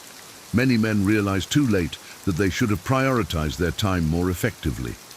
Time spent on unimportant tasks, procrastination, or being idle can't be reclaimed. This realization often hits hard when looking back and seeing missed opportunities and unfulfilled dreams. Consider the story of John, a corporate executive who spent his prime years climbing the corporate ladder, working long hours and sacrificing personal time. It wasn't until he reached retirement that he realized he had missed out on family gatherings, his children's milestones, and nurturing friendships. This common scenario underscores the need to prioritize time. To avoid this, men should learn to prioritize meaningful activities. This means focusing on what truly matters, be it family, career, or personal growth. Effective time management is crucial. Simple techniques like setting goals, creating schedules, and avoiding distractions can make a significant difference. Tools such as time blocking, prioritizing tasks using the Eisenhower matrix, and regularly reflecting on how time is spent can help in making the most of every moment. Remember, every minute counts. 2. Health is wealth. In youth, many men take their health for granted, indulging in unhealthy habits like poor diet, lack of exercise, and insufficient sleep. It's often only later in life, when health issues arise, that the true value of health becomes apparent. Poor health choices made early on can lead to chronic conditions and a decreased quality of life. Consider the case of Mark, who ignored his health while focusing on building his business. He ate poorly, slept little, and rarely exercised. By his 40s, he faced serious health issues like hypertension and diabetes, which could have been prevented with better habits. This example highlights the long-term impact of neglecting health. Maintaining physical health through regular exercise, a balanced diet, and adequate rest is essential. Simple steps, such as incorporating a daily exercise routine, choosing nutritious foods, and ensuring 7 to 8 hours of sleep, can make a significant difference. Equally important is mental health, which includes managing stress, seeking support when needed, and maintaining a positive outlook. Practices like mindfulness, meditation, and connecting with others can bolster mental well-being. The investment in health pays off with increased longevity and a more active, fulfilling life. 3. Relationships over riches.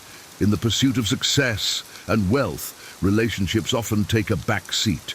Many men realize too late that relationships with family, friends, and loved ones are far more valuable than any material wealth.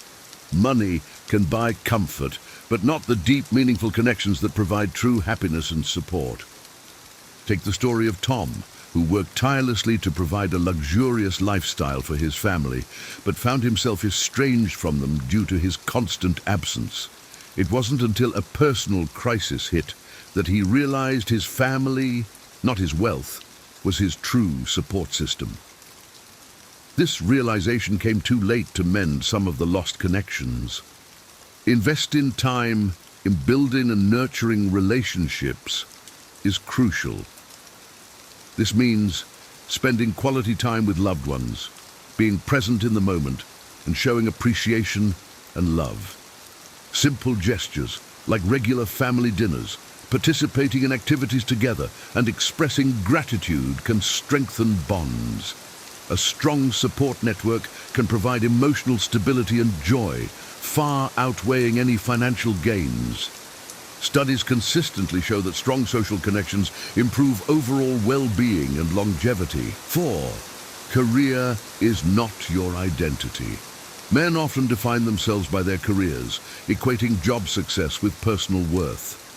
This can lead to an identity crisis, especially if career goals aren't met or if they face job loss. It's important to recognize that a career is just one aspect of life and does not define a person's entire identity.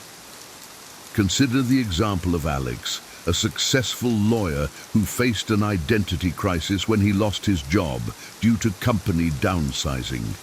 His sense of self-worth plummeted because he had tied his identity entirely to his career.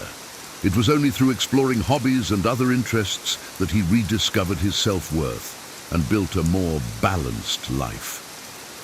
Balancing work with personal life is key. Pursuing hobbies, interests, and passions outside of work can provide fulfillment and a sense of self-worth. Engaging in activities like sports, arts, volunteering, or learning new skills can enrich life beyond the professional sphere.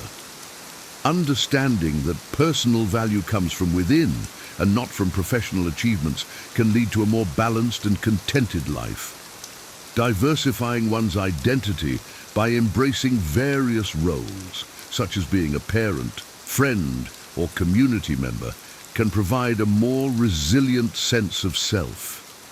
5. Failure is part of success.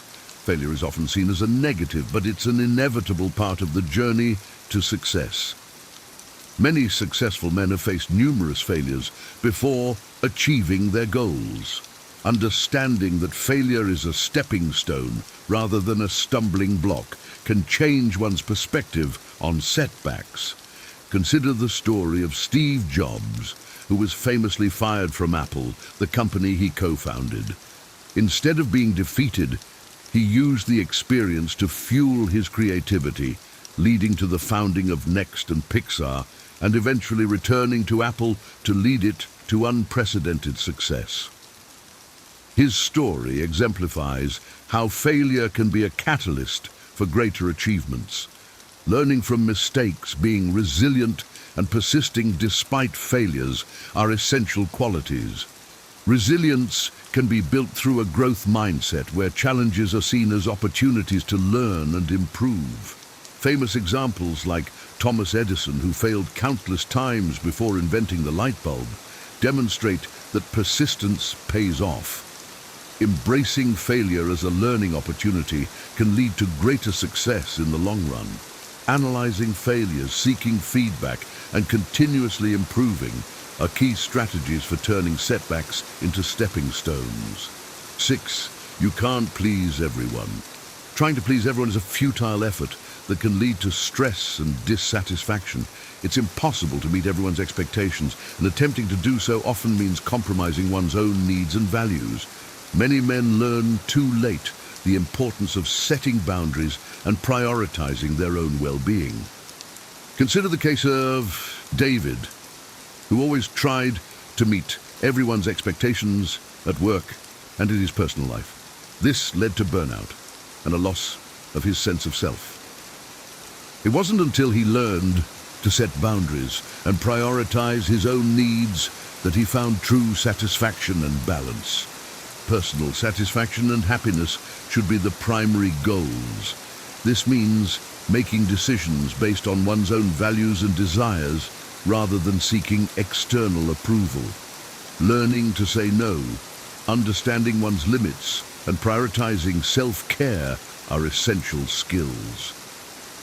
Dealing with criticism and standing up for oneself are necessary skills for maintaining integrity and personal fulfillment.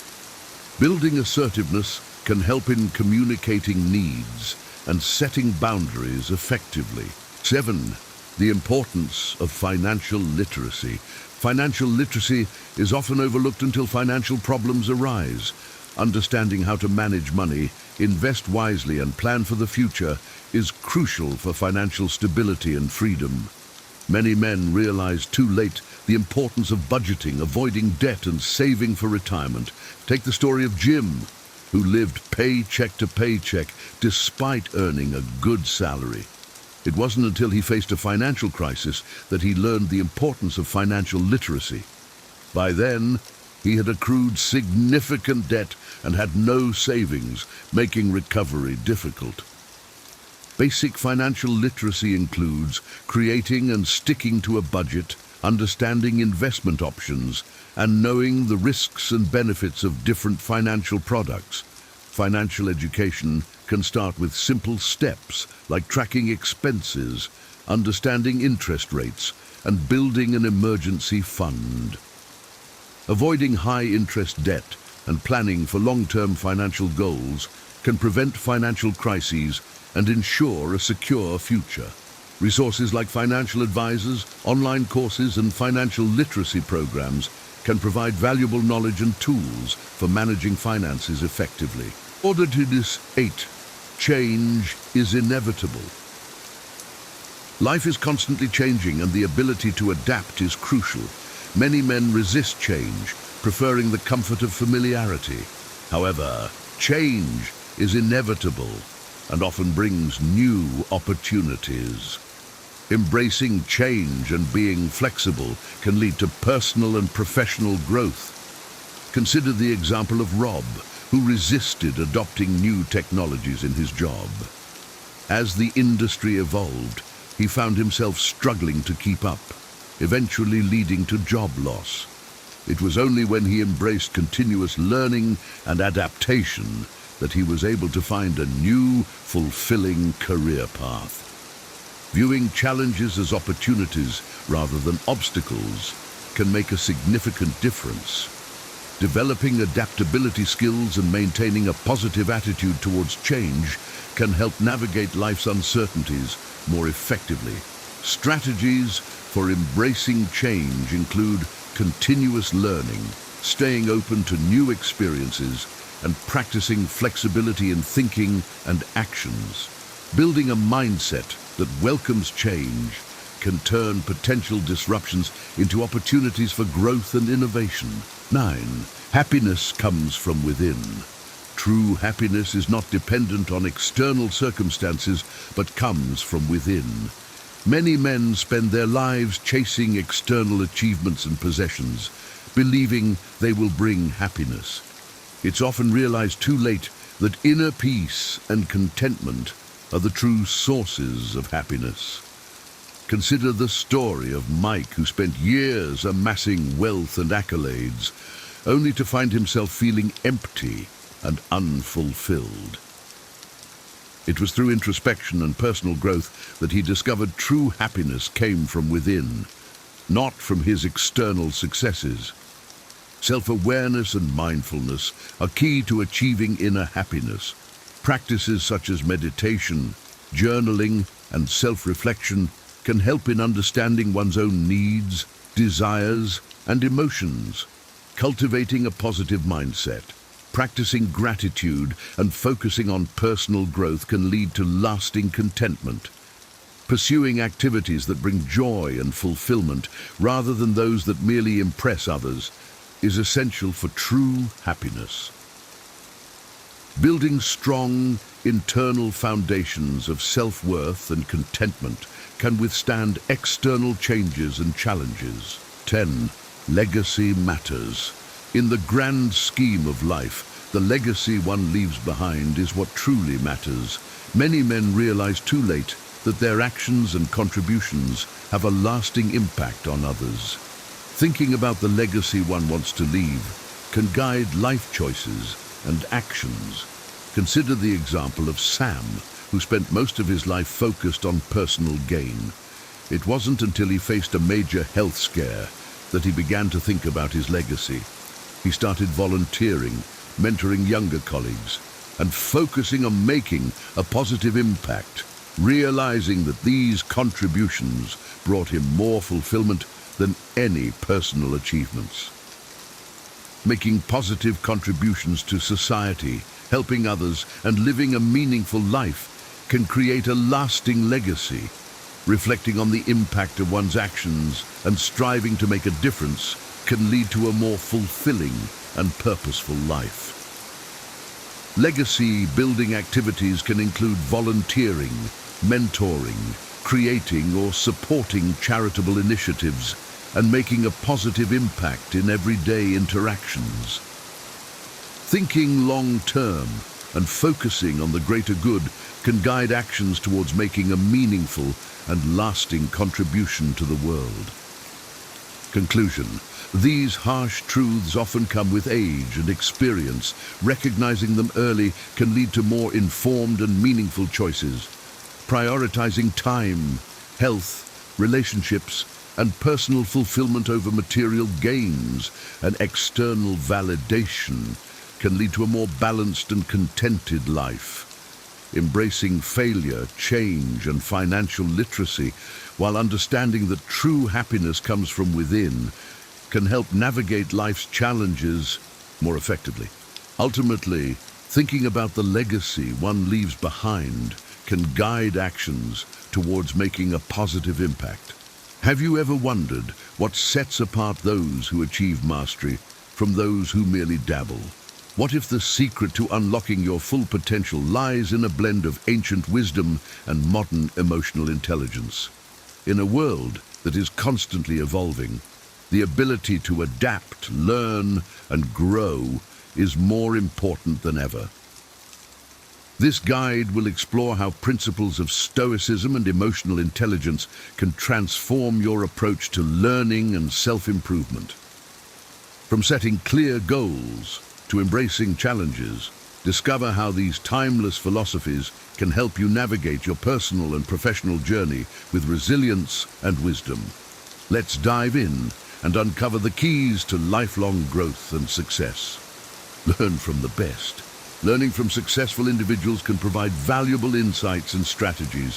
Stoics believe in learning from the wise and virtuous, while emotional intelligence involves recognizing and emulating the emotional skills of successful people. Follow industry leaders on social media, read their books or biographies, and watch their interviews or talks.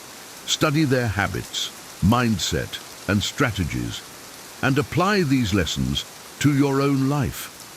For example, if a successful entrepreneur attributes their success to a morning routine, try incorporating similar practices into your day. Connecting with mentors and joining professional networks can also provide guidance and support. These relationships offer opportunities to learn from the experiences of others and gain feedback on your own progress. By learning from the best, you can accelerate your growth and achieve your goals more effectively. Set clear and specific goals. Setting clear, specific goals provides direction and motivation. Stoicism teaches us to set goals based on our values and remain focused on our purpose. Emotional intelligence helps you set realistic goals and maintain the motivation to achieve them. Instead of a vague goal like get fit, set a specific goal such as run 5 kilometers in under 30 minutes within 3 months. Create a training plan and track your progress weekly. This approach helps you stay focused and measure your progress, making it easier to stay motivated and achieve your goals. By setting clear and specific goals, you provide yourself with a roadmap for success. This clarity helps you stay focused, motivated, and resilient, especially during challenging times. Adapt to change. Adaptability is crucial in a rapidly evolving world. Stoics view change as a natural part of life and teach us to respond to it with tranquility. Emotional intelligence involves being adaptable and resilient, using change as an opportunity for growth. If your industry undergoes significant changes, such as new technology or regulations, take courses or seek training to stay updated. Embrace these changes as opportunities to grow and innovate, rather than as obstacles. By being flexible and open to change, you stay relevant and seize new opportunities as they arise. This adaptability enhances your resilience and enables you to thrive in a constantly changing environment. Prioritize and manage time efficiently. Effective time management is crucial for prioritizing learning and practice. Allocate specific periods each day to your growth activities, ensuring consistent progress. Stoic time management involves focusing on what is essential and eliminating distractions, while emotional intelligence helps you balance tasks and manage stress. Use a planner or digital calendar to schedule dedicated time for learning and practice. Break your day into blocks, assigning each block to specific activities to ensure balanced time management. This approach helps you stay organized, reduce stress, and make steady progress towards your goals. By managing your time efficiently, you create a structured environment that supports continuous learning and improvement.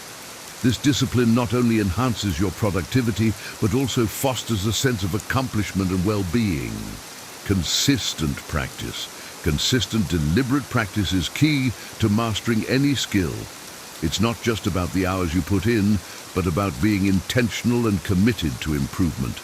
Stoicism teaches us the value of discipline and perseverance, while emotional intelligence emphasizes self-awareness and emotional regulation to stay focused and motivated. If you're learning a musical instrument, for example, set aside time each day for focused practice. Break down complex pieces into manageable sections and track your progress over time. Regular practice helps you build muscle memory and refine your technique, leading to steady improvement. Approach your practice with a clear plan and specific goals. Whether it's improving your speed, accuracy, or expression, having defined objectives helps you stay motivated and measure your progress. Reflect on your practice sessions, noting what went well and what needs improvement. This self-awareness is crucial for continuous growth. By committing to consistent practice, you develop the discipline and resilience needed to achieve mastery. This approach not only enhances your skills, but also builds a strong foundation for lifelong learning and personal development. Seek feedback and mentorship. Regularly seeking feedback and learning from mentors can accelerate your growth. Constructive feedback helps identify areas for improvement, while mentorship provides guidance and support. Stoicism encourages seeking wisdom from those more experienced, and emotional intelligence values feedback for personal development. Find a mentor in your field who can provide regular guidance. Join professional networks or groups where you can share experiences and receive feedback. This approach helps you gain valuable insights and refine your skills, fostering continuous growth. By seeking feedback and mentorship, you create a supportive environment for learning and development. This network not only enhances your personal and professional growth, but also provides a sense of community and belonging. Maintain a positive attitude. A positive and optimistic mindset fuels motivation, resilience, and perseverance. Stoicism teaches the importance of maintaining inner peace and focusing on what you can control. Emotional intelligence helps you stay positive and manage emotions effectively, even in difficult situations. Practice gratitude daily by writing down 3 things you're thankful for. Surround yourself with positive influences and engage in activities that uplift your mood and outlook. This positive attitude helps you navigate challenges and setbacks effectively. By maintaining a positive attitude, you create an environment that supports continuous growth and resilience. This optimism enables you to face challenges with confidence and persist in your journey towards lifelong learning and self-improvement. Stay humble and open-minded. Humility and openness are essential for continuous improvement. Staying humble keeps you grounded and receptive to new ideas and perspectives. Stoicism values humility, recognizing that pride can be a barrier to growth, while emotional intelligence encourages openness to feedback and diverse viewpoints. Regularly seek feedback from colleagues or peers, attend conferences, and be open to learning from those with different experiences. This approach helps you gain valuable insights and refine your skills, fostering continuous growth. By staying humble and open-minded, you cultivate a mindset of lifelong learning. This attitude enables you to embrace new opportunities and challenges with confidence, leading to greater personal and professional. Develop a growth mindset. A growth mindset involves embracing challenges, viewing failures as learning opportunities, and staying dedicated to self-improvement. This mindset aligns with Stoic principles of accepting what we cannot change and focusing on what we can control. Emotional intelligence helps you manage setbacks with resilience and use them as opportunities for growth. If you fail at a project, analyze what went wrong, learn from the experience, and apply those lessons to future endeavors. Celebrate small victories and recognize your progress, as this helps build momentum and maintain motivation. By developing a growth mindset, you cultivate a positive attitude towards learning and improvement. This mindset enables you to tackle challenges with confidence and persist in the face of adversity, ultimately leading to greater success and fulfillment. Commit to lifelong learning. Lifelong learning is essential for personal and professional growth. It keeps your mind sharp, enhances adaptability, and broadens your skill set. From a Stoic perspective, wisdom is a continuous pursuit. Emotional intelligence fosters curiosity and openness to new ideas, promoting empathy and understanding. To commit to lifelong learning, integrate educational activities into your routine.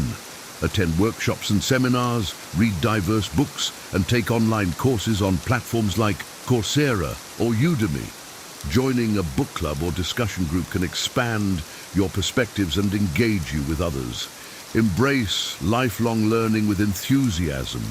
Each new piece of knowledge is a step towards greater wisdom and understanding. By committing to this journey, you enhance your capabilities and cultivate a mindset of continuous growth and improvement. Embracing lifelong learning and personal growth is not just a strategy for success. It is a way of life. By integrating the timeless wisdom of Stoicism with the insights of emotional intelligence, you can cultivate a mindset that is resilient, adaptable, and ever curious, whether it's through consistent practice, setting clear goals, or staying humble and open-minded. Each step you take on this journey contributes to your overall development. Remember, the pursuit of knowledge and self-improvement is a continuous process.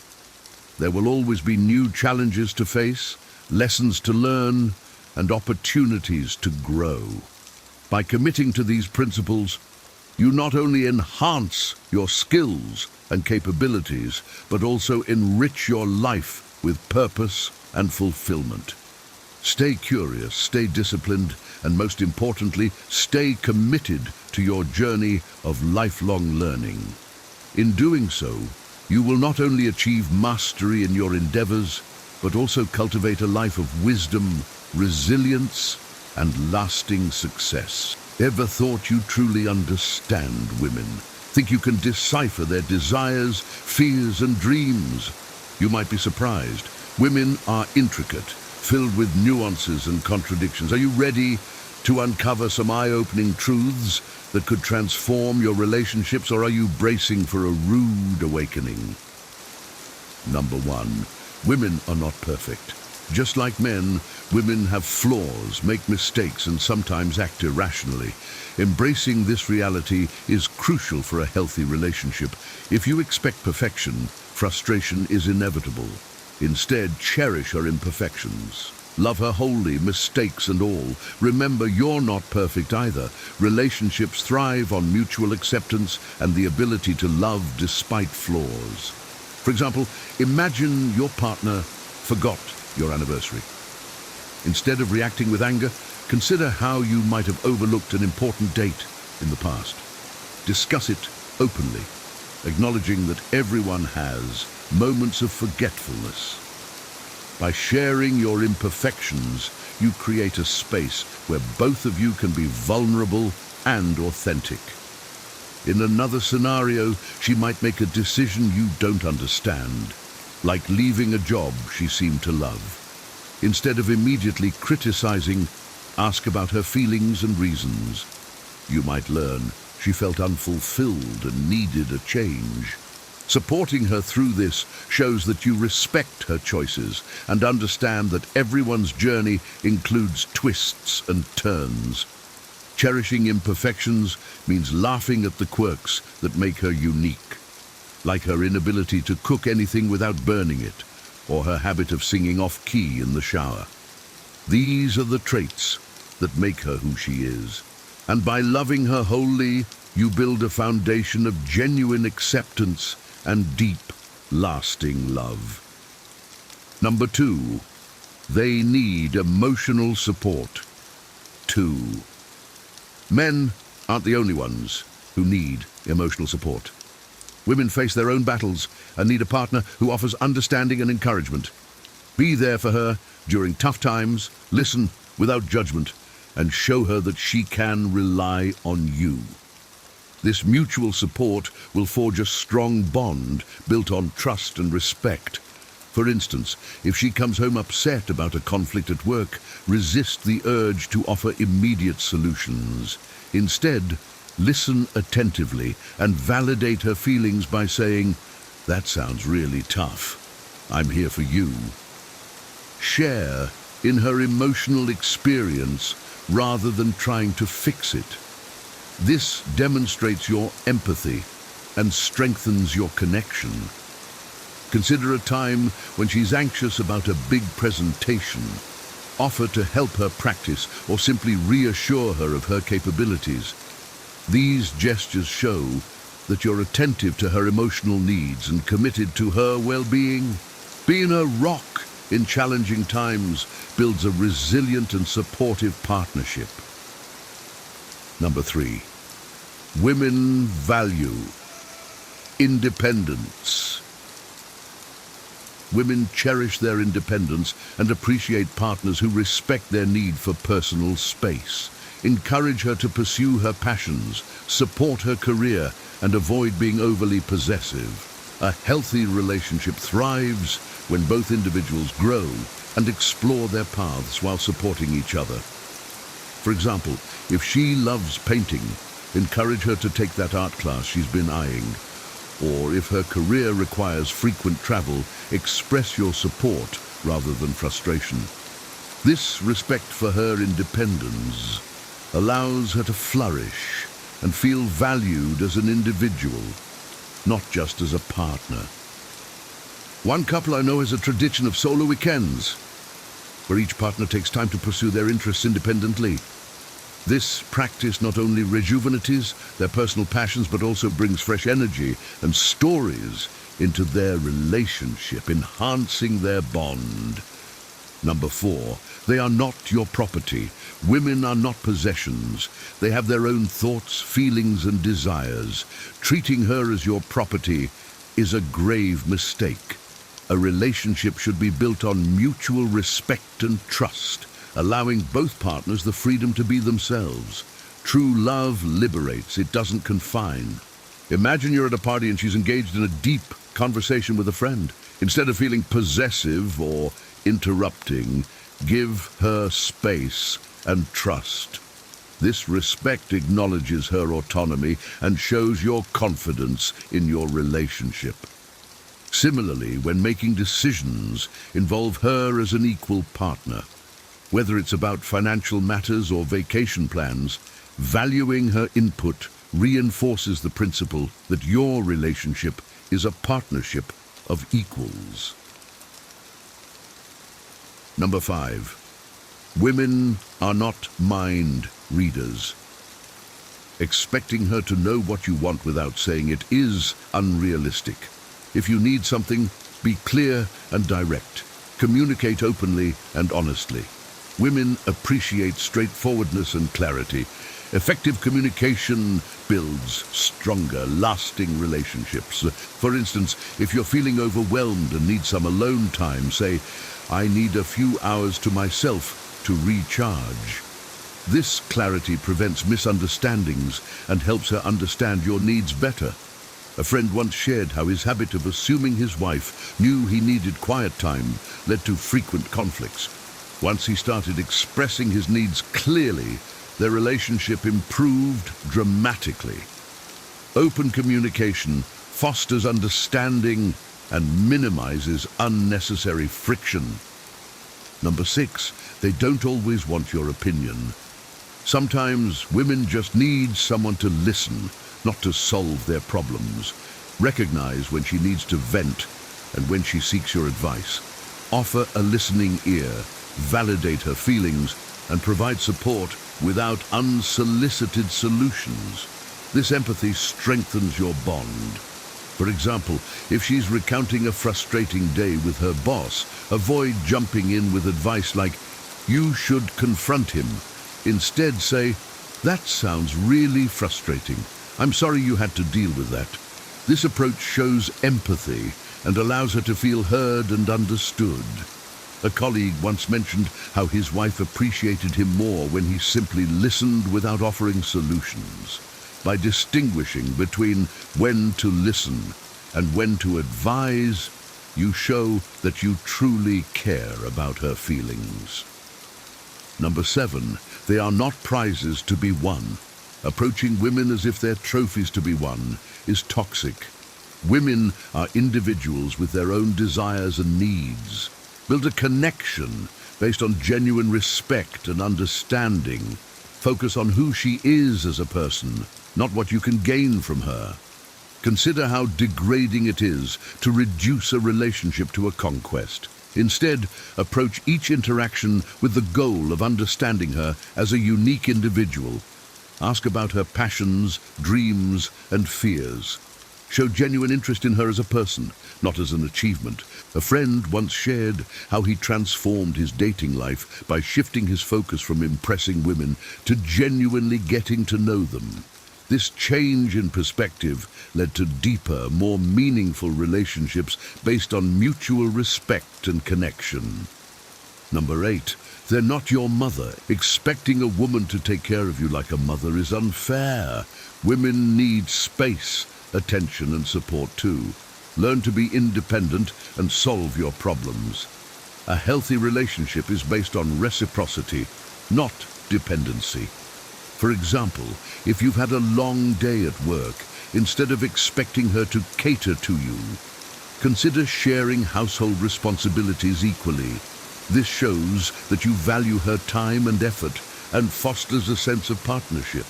One couple I know established a system where they take turns handling daily chores and supporting each other emotionally. This balance ensures that neither partner feels overburdened, creating a more harmonious relationship. Number 9, women appreciate effort. Small acts of kindness, thoughtful dates, and remembering important moments show that you care. Consistent effort in maintaining the relationship demonstrates your commitment and investment. It's the little things that make a big difference. For instance, leaving a sweet note in her bag before she heads to work or planning a surprise date night can go a long way in showing your appreciation. These gestures communicate love and thoughtfulness, reinforcing the bond between you. A friend shared how his habit of surprising his wife with her favorite treats after a tough day significantly strengthened their relationship. These small, consistent efforts show that you're paying attention and genuinely care about her happiness. Number 10, they are not therapists. While women can provide support, they are not your therapists. If you're struggling with personal issues, seek professional help. Don't burden your partner with the responsibility of your emotional well-being. Your happiness is your responsibility. For example, if you're dealing with deep-seated issues like depression or anxiety, seeking help from a therapist rather than relying solely on your partner is crucial. This approach not only helps you address your problems more effectively, but also prevents overwhelming her with the burden of your emotional struggles. A colleague once mentioned how seeing a therapist improved both his mental health and his relationship. By taking responsibility for his emotional well-being, he was able to be a better, more supportive partner. Number 11, communication styles may differ. Men and women often communicate differently. Men may focus on solutions, while women value emotional expression. Adapt to these differences to improve your communication. Practice active listening and empathy to foster better understanding. For example, if she's sharing her feelings about a stressful event rather than jumping in with solutions, try to empathize with her emotions. Say things like, "I can see how that would be really hard for you." This shows that you're not only hearing her words, but also understanding her feelings.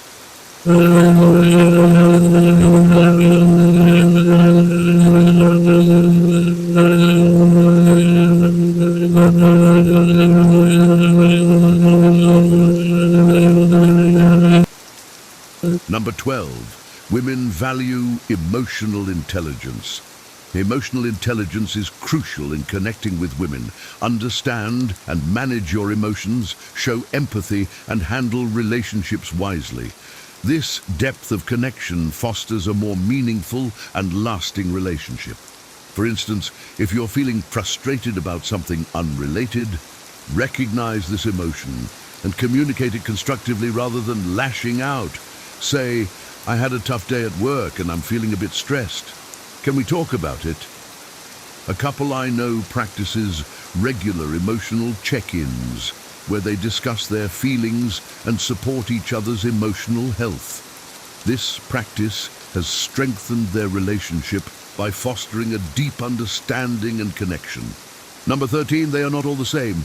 Women are diverse and unique. Avoid stereotypes and recognize their individual personalities, experiences, and perspectives.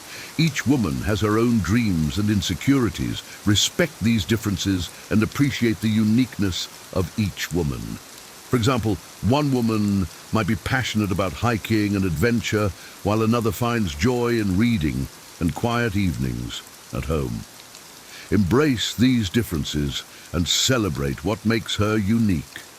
Show interest in her hobbies and support her passions. A friend shared how understanding and celebrating his partner's unique interests, like her love for gardening, deepened their bond.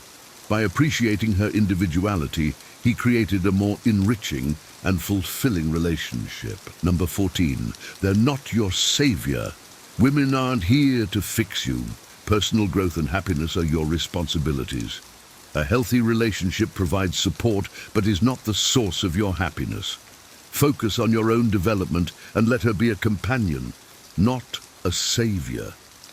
For instance, if you're feeling lost in your career, take proactive steps to seek guidance and improve your situation, rather than relying on her to provide all the answers.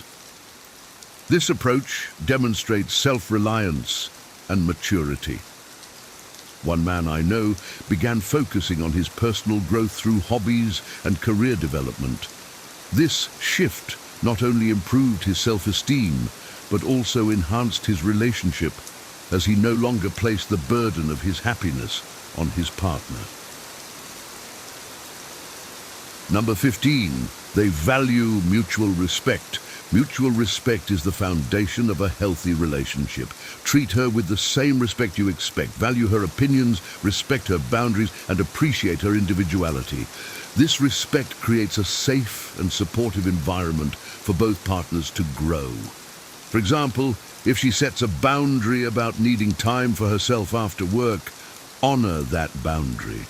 This respect shows that you value her needs and are willing to support her well-being. A couple I know prioritizes mutual respect by regularly discussing their boundaries and ensuring they're both comfortable and supported. This practice has cultivated a trusting and respectful relationship where both partners feel valued. Facing these realities might be challenging, but understanding them is key to building meaningful relationships. Women are complex beings, full of strength and wisdom. Recognizing and respecting these truths will help you forge connections built on trust, love, and respect.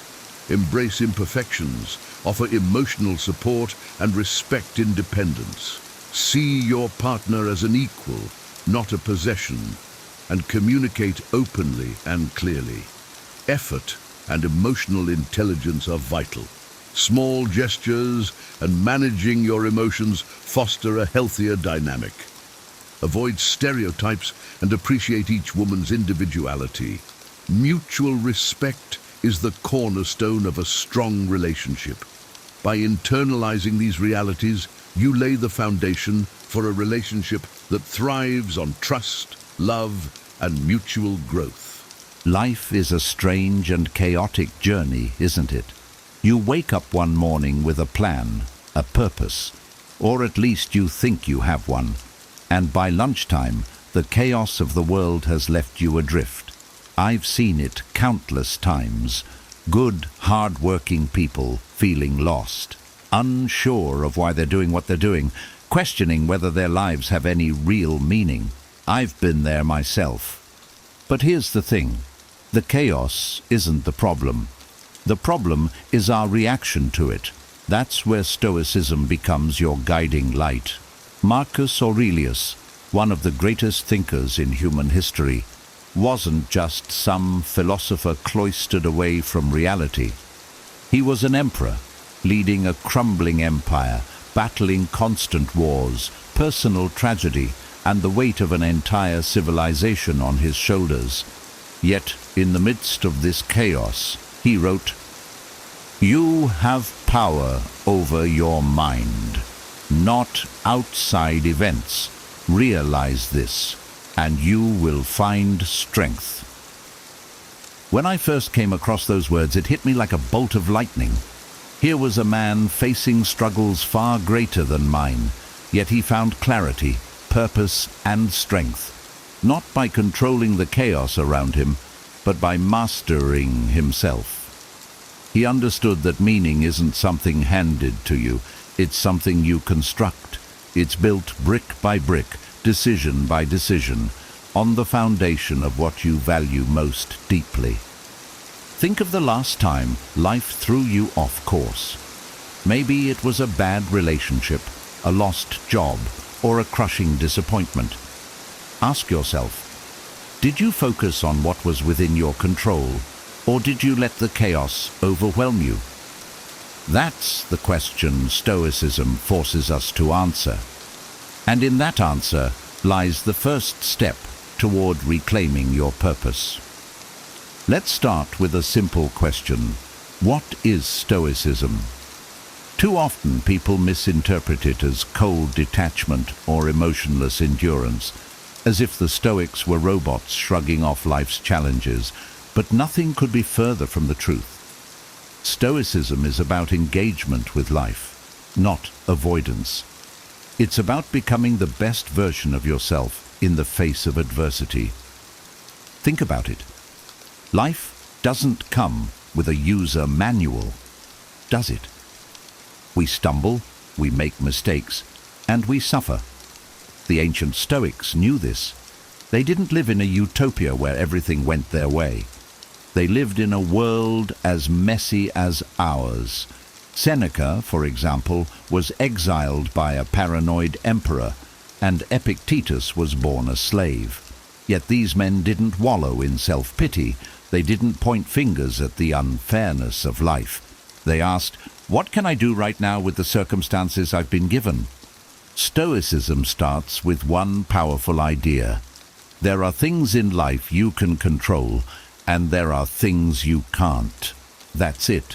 It sounds simple, but think about how often we obsess over things outside our control. The weather ruins our plans. A friend lets us down, or a project at work doesn't go the way we hoped. We rage, we despair, we spiral. But the Stoics remind us, you have a choice. You can let these things dominate you, or you can focus on what you can control, your actions, your thoughts, your character. That's where your freedom lies. Marcus Aurelius didn't try to rewrite fate. He wrote himself into a better version of it. And that's the challenge for you. Not to change the world around you, but to master the world within.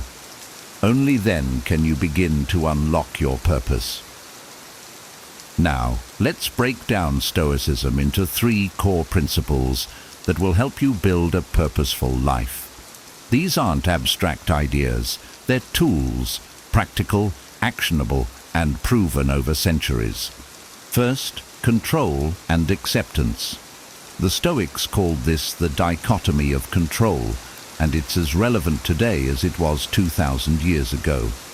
Think of all the energy we waste trying to control things beyond our reach, other people's opinions, outcomes of events, or even random acts of nature. It's madness. Epictetus put it plainly. Some things are up to us, and some are not. Focus on what's up to you, your choices, your actions, your mindset. Everything else? Let it go. Second, living in accordance with nature. This doesn't mean hugging trees, though that's not a bad idea.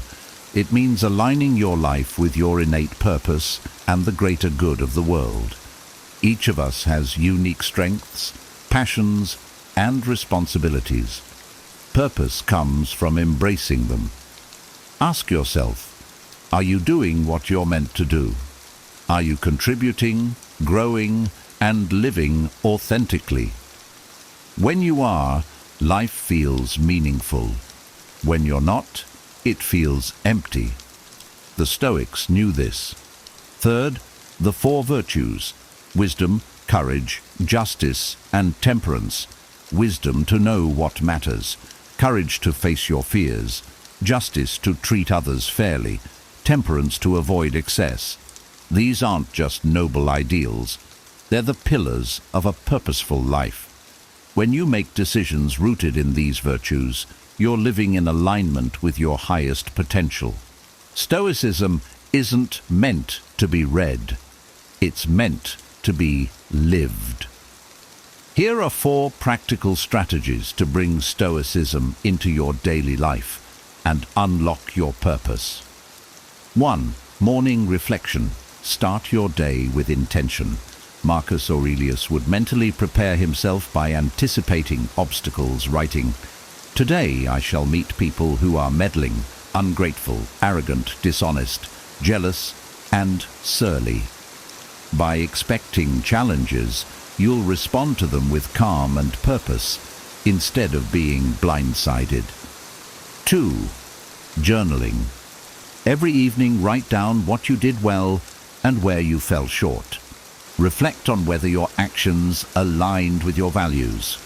Over time, this practice will help you refine your decisions and stay focused on your purpose. 3.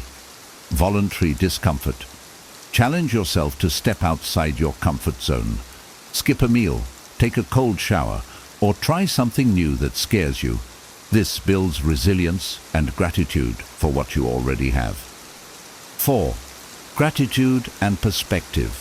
When faced with difficulties, step back and see the bigger picture. Seneca said, "Difficulties strengthen the mind as labor does the body." Hardships are opportunities for growth. Life is full of trials, isn't it? And when they come, we're tempted to label them as obstacles, barriers that block our progress.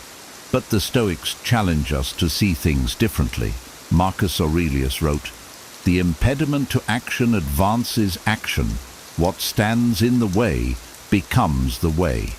In other words, the very thing you perceive as blocking your path is often the path itself. Think about the last time you faced a major challenge. Maybe you lost a job, struggled in a relationship, or battled self-doubt. In those moments, it's easy to feel defeated. But here's the truth. Those struggles are your training ground. They're the crucible where your character is forged. Instead of asking, "Why is this happening to me?" ask, "What can I learn from this?" Every difficulty is a hidden opportunity to grow, to become more resilient, and to move closer to your purpose. The Stoics didn't avoid challenges. They embraced them. They understood that life's trials are not interruptions to our journey, but integral to it. Your obstacles don't define you. Your response to them does. And when you choose to face them with courage and purpose, you turn adversity into an ally. We live in an age of constant distraction. Social media, consumerism, and endless comparisons pull us in 100 different directions. It's easy to feel like you're running in circles, chasing things that don't truly matter. But Stoicism offers clarity. The Stoics teach us that purpose comes from within, not from the approval of others or material success. Seneca said, "It is not that we have a short time to live, but that we waste a lot of it." Reflect on how you spend your time. Are you focused on what aligns with your core values, or are you caught up in fleeting pursuits? Finding purpose doesn't mean making a dramatic life change overnight. It means making small, intentional choices that align with what truly matters to you. If you value family, make time for them. If you value creativity, carve out space to create. Purpose isn't a destination. It's a daily practice of living in accordance with your values. Let's make this real. Grab a pen or simply reflect for a moment. Write down 3 values that matter most to you. Think deeply. What principles guide your decisions? Examples might include honesty, compassion, or growth. Next, identify one way you can embody each of these values today. Be specific. For example, if you value honesty, commit to having an open conversation you've been avoiding. Finally, choose one small action you'll take immediately. Remember, purpose isn't found in grand gestures, but in consistent, meaningful steps. This exercise isn't about finding all the answers right now. It's about starting a conversation with yourself, one that will guide your actions moving forward. The Stoics remind us that life is a series of choices. It's not what happens to you, but how you respond that defines your character and your purpose. Purpose isn't something you stumble upon. It's something you create by aligning your actions with your values. I'll leave you with the words of Marcus Aurelius. Dwell on the beauty of life. Watch the stars and see yourself running with them. You are part of something vast and beautiful, and your life has meaning because you choose to give it meaning. Take what you've learned today and start small. Reflect, act, and grow. The obstacle is the way, and the way leads to purpose. In the pursuit of personal growth, we often focus on adding new habits and skills, but eliminating elements that no longer serve us is equally important. This video explores 20 suggestions for things to quietly eliminate from your life to enable significant personal growth. These suggestions encompass various areas, from maintaining discretion in personal matters to shifting focus inward, promoting positivity, and embracing change. Throughout this video, we will delve into each suggestion, exploring their importance and offering practical strategies for implementation. We will examine how maintaining privacy, shifting focus inward, pursuing authentic growth, promoting positivity and embracing change can lead to a more purposeful and fulfilling life. The journey of personal growth is ongoing and requires continuous self-reflection and improvement. By quietly eliminating what no longer serves us, we create space to pursue our highest potential and live an authentic life. In the following sections, we will explore each suggestion in greater depth, providing insights and practical advice for those embarking on their own journey of personal transformation. Maintaining discretion and privacy. 1. Don't feel the need to explain yourself to those who hurt you. One of the most liberating things you can do for your personal growth is to stop feeling the need to explain yourself to those who have hurt you. When we experience pain or mistreatment from others, it's natural to want to seek justification or closure. However, engaging in this pursuit can often lead to further frustration and emotional turmoil. The power of calm, dignified disengagement cannot be overstated. By choosing to move on without seeking explanations or apologies, you reclaim your energy and focus, redirecting it towards your own healing and growth. This doesn't mean that you ignore or suppress your feelings. Rather, it means processing them internally and with trusted support systems, rather than exposing yourself to further hurt. Learning to let go of the need for external validation or understanding is a crucial step in developing emotional resilience and self-assurance. It allows you to prioritize your own well-being and make decisions based on your values and goals, rather than being swayed by the opinions or actions of others. 2.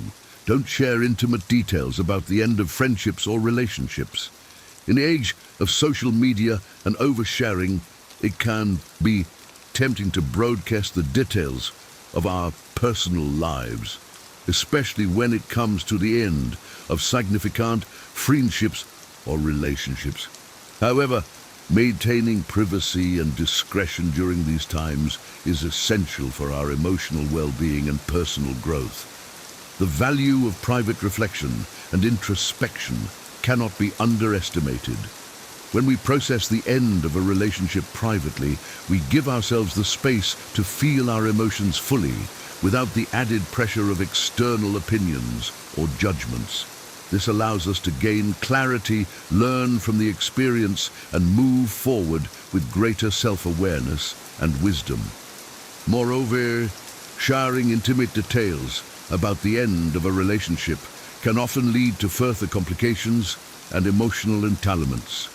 It can create a cycle of gossip, speculation, and take sides, which can be damaging to all parties involved. By choosing to keep these matters private, you demonstrate respect for yourself and others and create a safe space for healing and growth.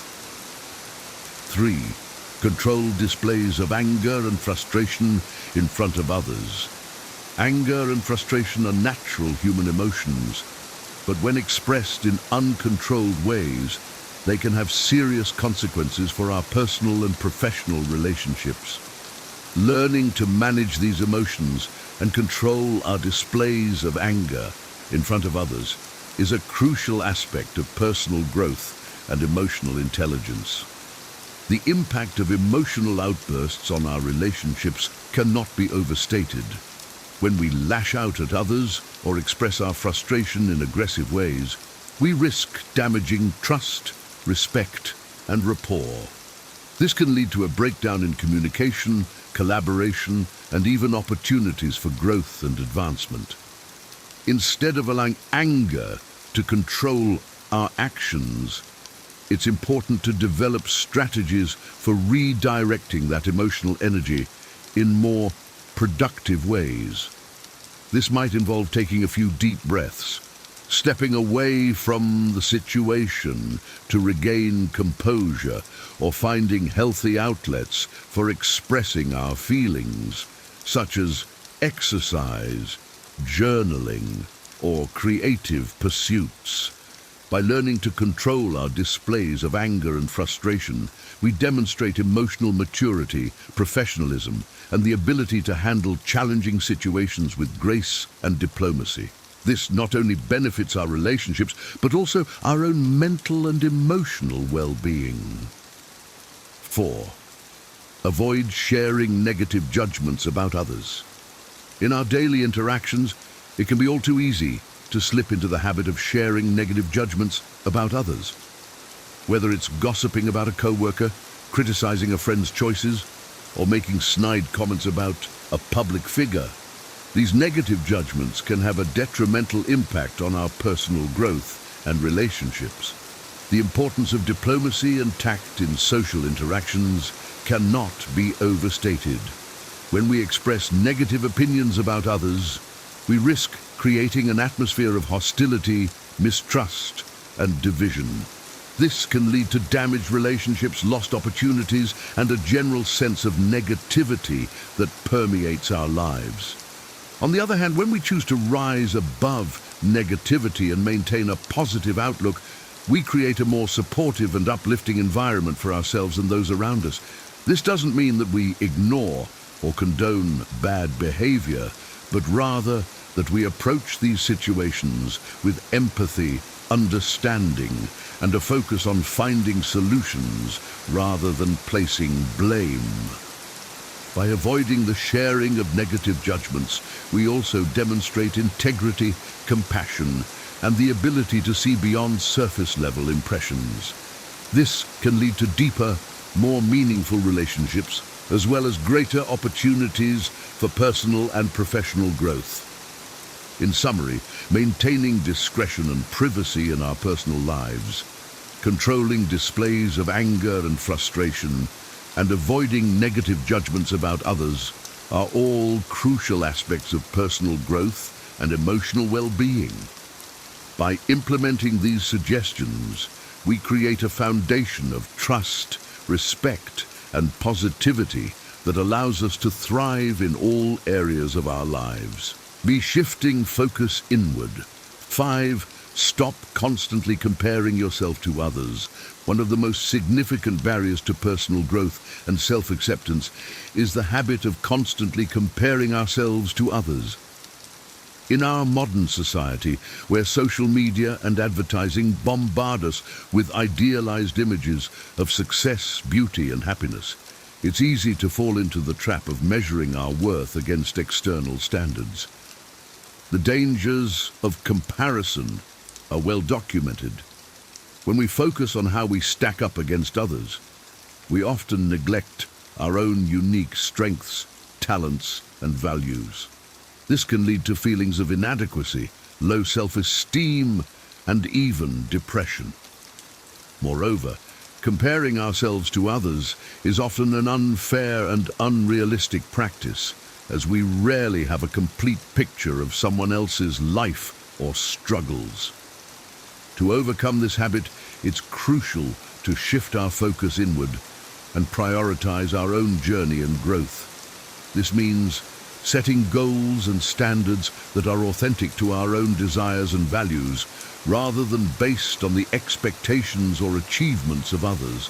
It means celebrating our own progress and accomplishments, no matter how small, and practicing self-compassion when we face setbacks or challenges. By learning to focus on our own path, we cultivate a sense of intrinsic motivation and purpose. We become more attuned to our own needs, desires, and passions, and less swayed by external validation or approval. This, in turn, leads to greater self-awareness, resilience, and the ability to navigate life's challenges with confidence and grace. 6. Limit time on social media. In today's digital age, social media has become an integral part of our daily lives. While these platforms can provide valuable opportunities for connection, learning, and self-expression, Excessive use can also have negative effects on our mental health and personal growth. One of the main dangers of social media is its tendency to promote unrealistic comparisons and idealized versions of reality. When we spend too much time scrolling through curated feeds of perfect bodies, lavish lifestyles, and seemingly effortless success, we can easily fall into the trap of feeling inadequate or dissatisfied with our own lives. Moreover, excessive social media use can lead to a host of other mental health concerns, such as anxiety, depression, and addiction. It can also interfere with our ability to be present and engaged in our real-life relationships and experiences, leading to a sense of disconnection and isolation. To mitigate these negative effects, it's important to develop strategies for using social media purposefully and mindfully. This might involve setting clear boundaries around when and how often we check our feeds, unfollowing accounts that consistently trigger negative emotions, and being intentional about the content we consume and share.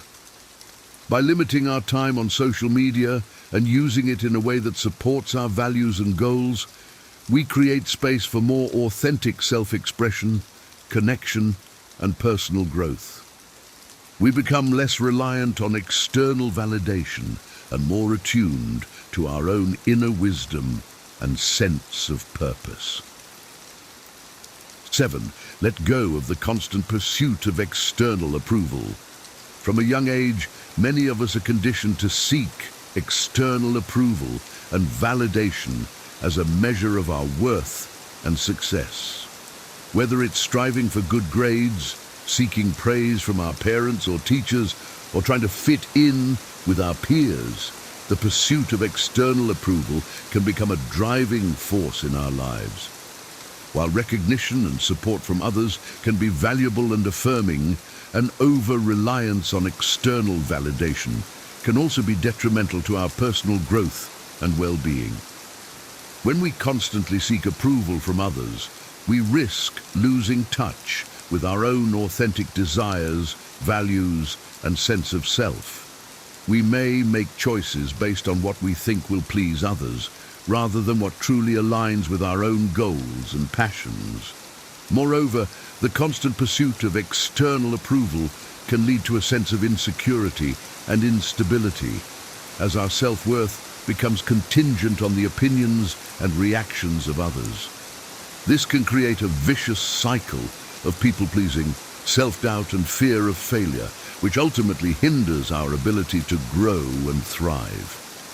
To break free from this pattern, it's essential to cultivate a strong sense of inner validation and self-acceptance.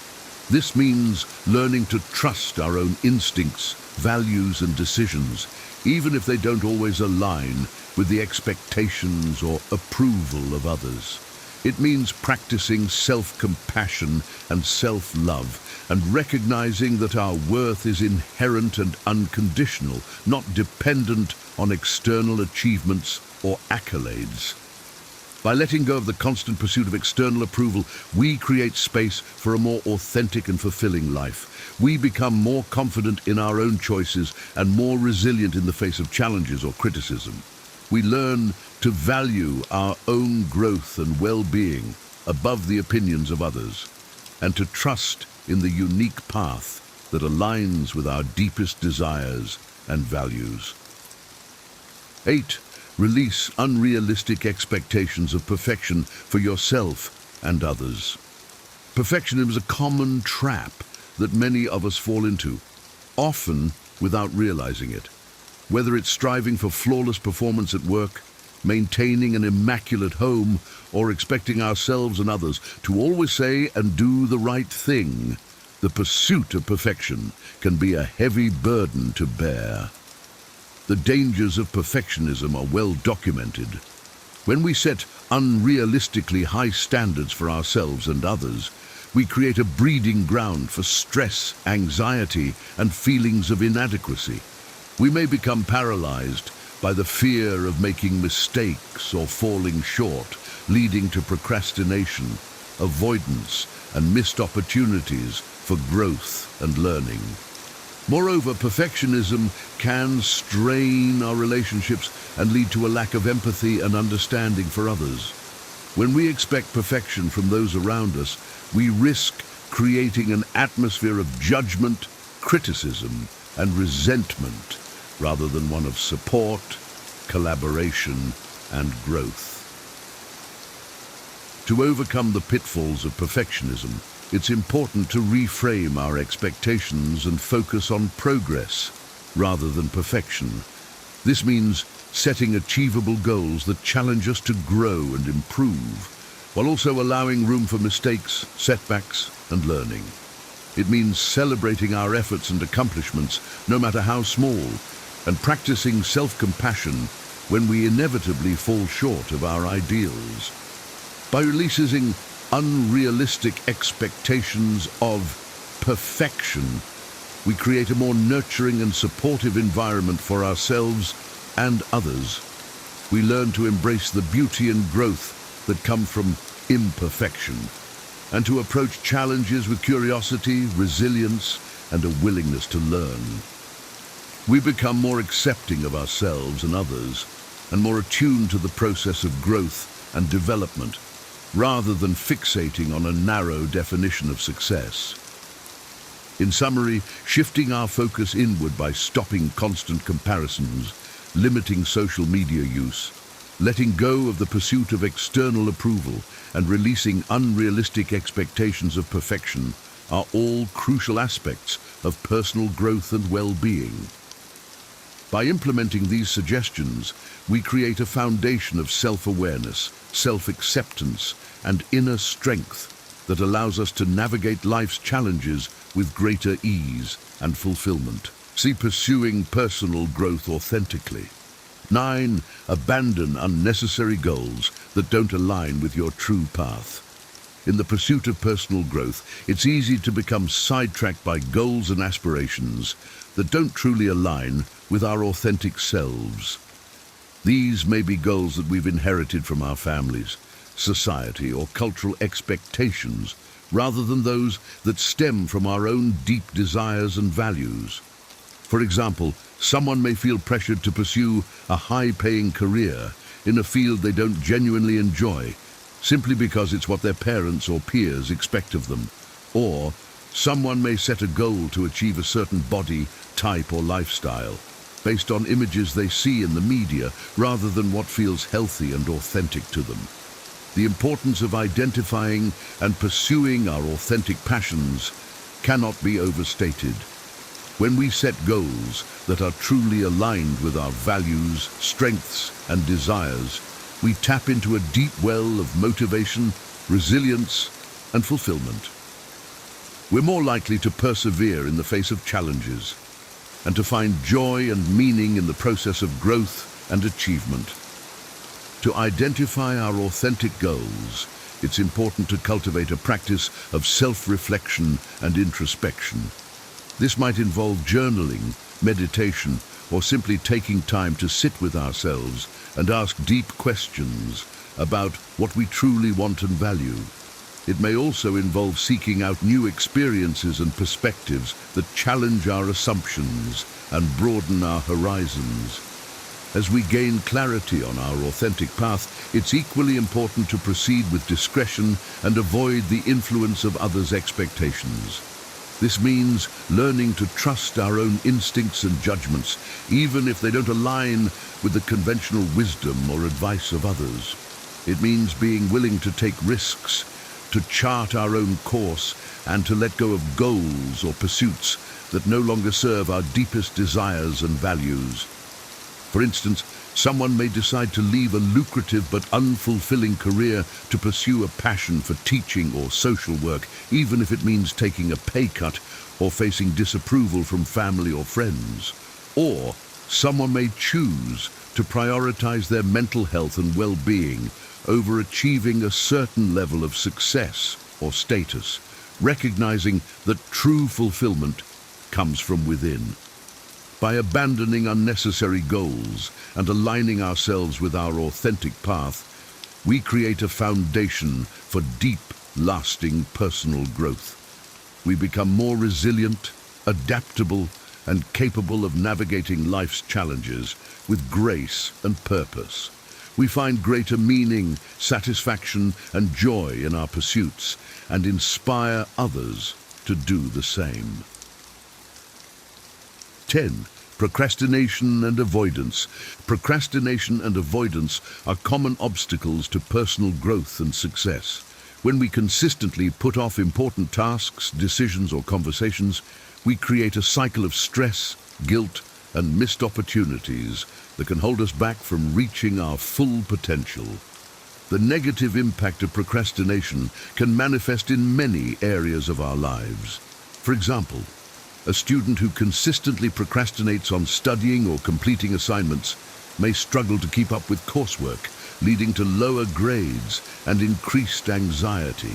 An entrepreneur who avoids making important decisions or taking calculated risks may miss out on opportunities for growth and innovation.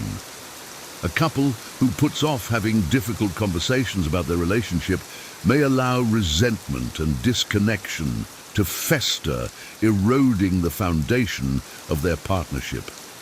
To overcome procrastination and avoidance, it's important to develop strategies for recognizing and managing these tendencies. This might involve breaking down large tasks into smaller, more manageable steps, setting clear deadlines and accountability measures, or seeking support and encouragement from others.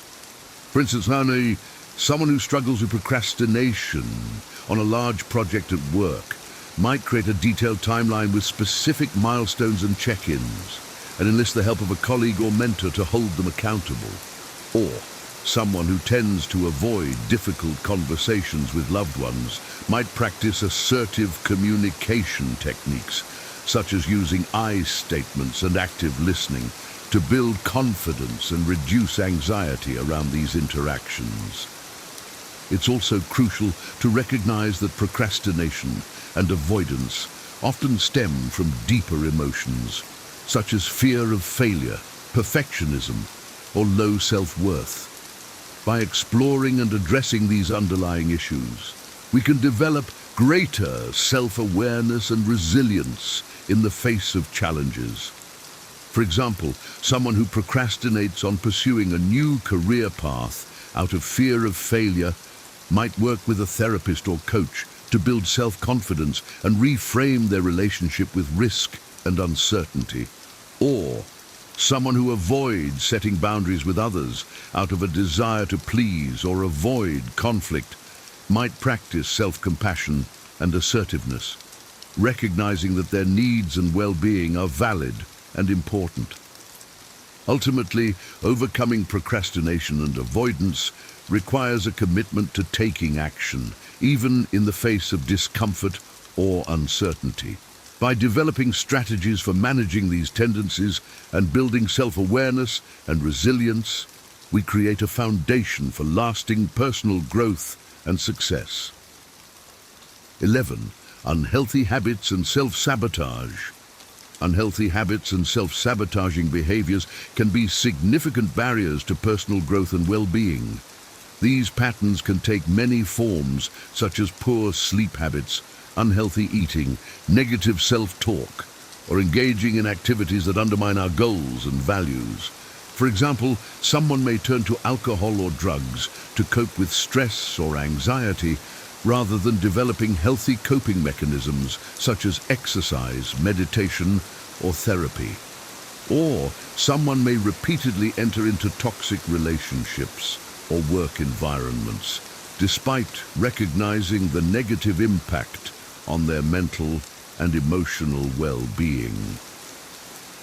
The first step in overcoming unhealthy habits and self-sabotage is to identify the specific patterns and behaviors that are holding us back. This requires a willingness to be honest with ourselves, to look closely at our thoughts, emotions, and actions, and to recognize the ways in which we may be undermining our own growth and happiness. For instance, someone who struggles with negative self-talk might start by simply noticing the specific thoughts and beliefs that arise in challenging situations, such as, "I'm not good enough," or I'll never be able to do this. By bringing awareness to these patterns, we create space for change and growth. The next step is to replace unhealthy habits with nourishing alternatives. This might involve developing a consistent sleep routine, finding healthy ways to manage stress and emotions, or seeking out supportive relationships and environments that align with our values and goals. For example, someone who tends to cope with anxiety by overeating might explore alternative coping strategies, such as deep breathing exercises, journaling, or talking with a trusted friend or therapist. Or someone who struggles with procrastination might experiment with time management techniques, such as the Pomodoro method or time blocking, to create structure and accountability in their daily routine. It's important to approach this process with compassion and patience, recognizing that changing deep-seated habits and patterns takes time and practice. It's also helpful to enlist the support of others, whether that's a therapist, coach, or trusted friend or family member, to provide encouragement, accountability, and guidance along the way. Ultimately, overcoming unhealthy habits and self-sabotage requires a commitment to self-awareness, self-care, and personal growth. By identifying the specific patterns that hold us back, replacing them with nourishing alternatives, and seeking out support and resources, we create a foundation for lasting change and transformation. 12. The need to always be right. The need to always be right is a common trap that can hinder personal growth and damage relationships. When we become overly attached to our own opinions, beliefs, and ways of doing things, we risk closing ourselves off to new perspectives, ideas, and opportunities for learning and connection. This pattern can manifest in many ways, such as arguing with others, even when it's not necessary or productive, refusing to admit when we're wrong or have made a mistake, or dismissing or invalidating the experiences and viewpoints of others. The value of humility and open-mindedness in personal growth cannot be overstated. When we cultivate a willingness to listen, learn, and consider other perspectives, we expand our own understanding of the world and ourselves. We become more adaptable, resilient, and capable of navigating complex challenges and relationships. To develop greater humility and open-mindedness, it's important to practice active listening and empathy. This means setting aside our own agendas and opinions temporarily and focusing on understanding and validating the experiences and perspectives of others. It means asking questions, seeking clarification, and being willing to change our minds or admit when we're wrong. For example, in a disagreement with a colleague or family member, instead of immediately defending our own position or trying to prove the other person wrong, we might ask open-ended questions to better understand their perspective, such as, "Can you tell me more about why you feel that way?" Or, "What experiences have led you to that conclusion?" By creating space for dialogue and understanding, we open up possibilities for growth, connection, and collaboration. It's also helpful to cultivate a growth mindset, recognizing that our own knowledge and understanding is always evolving and incomplete. This means embracing challenges, setbacks, and feedback as opportunities for learning and development, rather than threats to our ego or self-image. For instance, if we receive criticism or negative feedback on a project or idea, instead of becoming defensive or dismissive, we might approach it with curiosity and openness, asking ourselves questions like, "What can I learn from this perspective?"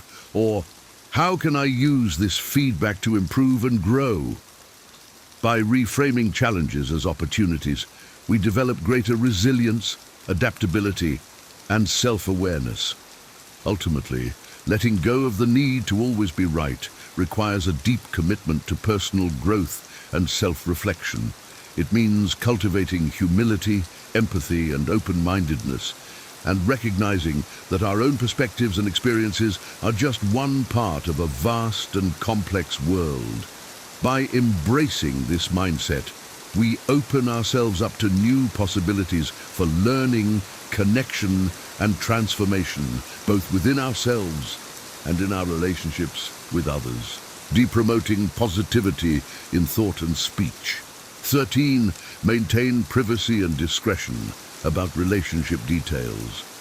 Relationships, whether romantic, familial, or platonic, are an essential part of our lives and can greatly impact our personal growth and well-being. However, when relationships end or go through difficult times, it can be tempting to share intimate details with others as a way of processing emotions or seeking support. While it's important to have trusted confidence and support systems, maintaining privacy and discretion about relationship details is crucial for several reasons. First, sharing intimate information about a relationship can breach trust and respect for the other person involved, even if the relationship has ended. It can also create awkwardness or discomfort for those who hear about the private details, and may lead to gossip or judgment that can further complicate the situation. Moreover, processing relationship endings or challenges publicly can sometimes hinder our own healing and growth. When we focus on gaining validation or sympathy from others, we may neglect the important inner work of self-reflection, learning and moving forward. We may also become stuck in a narrative of victimhood or blame, rather than taking responsibility for our own role in the relationship and its challenges. Instead, it's important to find healthy, private ways to process relationship endings and challenges. This might involve journaling, meditation, or speaking with a trusted therapist or counselor who can provide a safe, confidential space for exploration and healing. It might also involve setting clear boundaries with others about what we are and are not willing to share, and communicating our needs for support and privacy directly and respectfully. For example, if a friend or family member asks for details about a recent breakup, we might respond with something like, "I appreciate your concern, but I'm not comfortable sharing private details about my relationship. What I really need right now is your support and understanding as I work through this challenging time." By setting clear boundaries and communicating our needs, we create a foundation for healthy, respectful relationships with others and with ourselves. 14. Don't participate in gossip and negativity. Gossip and negativity are all too common in many social and professional circles and can have a corrosive effect on our personal growth and well-being. When we engage in gossip or negative talk about others, we contribute to a culture of judgment, mistrust, and disconnection that can hinder our own growth and success. The negative impact of gossip can be far-reaching.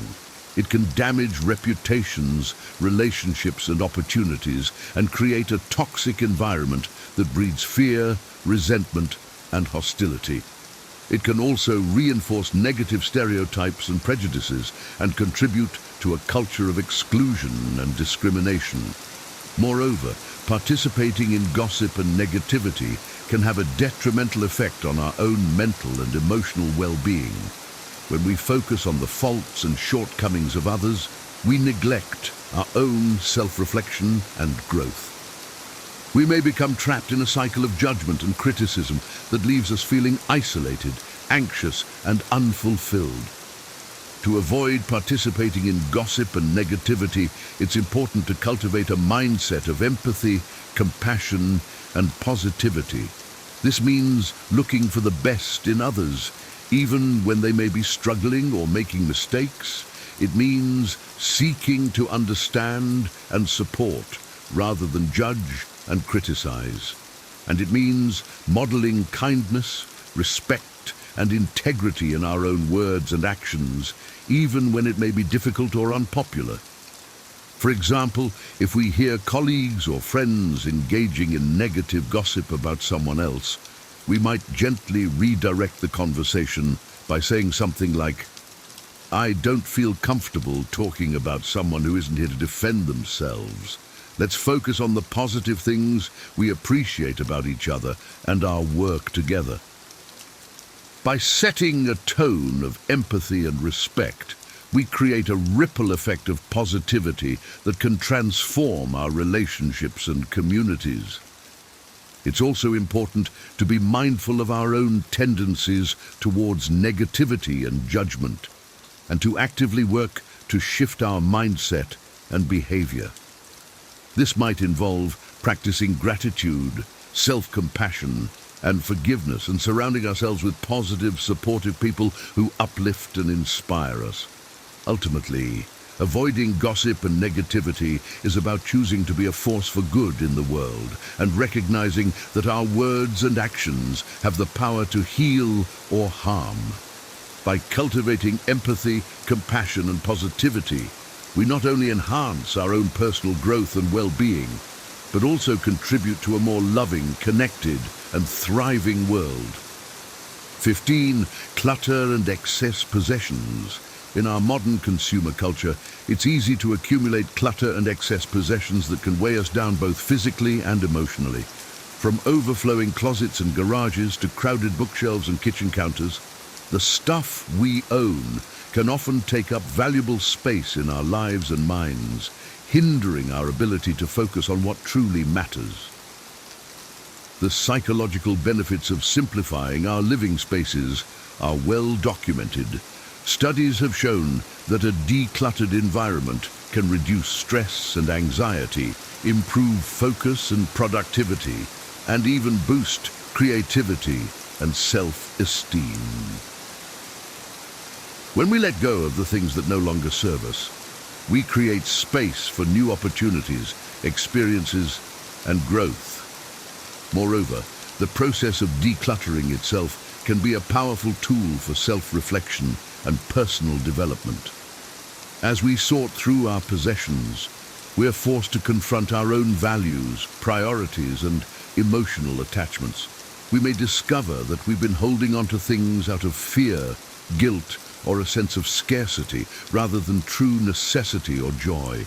By letting go of these emotional and physical burdens, we free ourselves to live more authentically and abundantly. To begin the process of decluttering, it's helpful to start small and focus on one area or category at a time. This might involve tackling a single drawer, closet, or room, and sorting items into piles of keep, donate, and discard.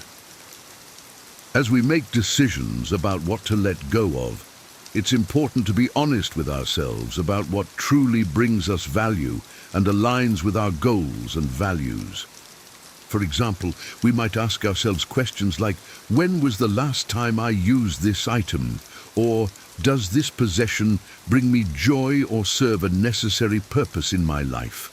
By focusing on the things that truly matter to us, we create a living space that reflects our authentic selves and supports our personal growth and well-being.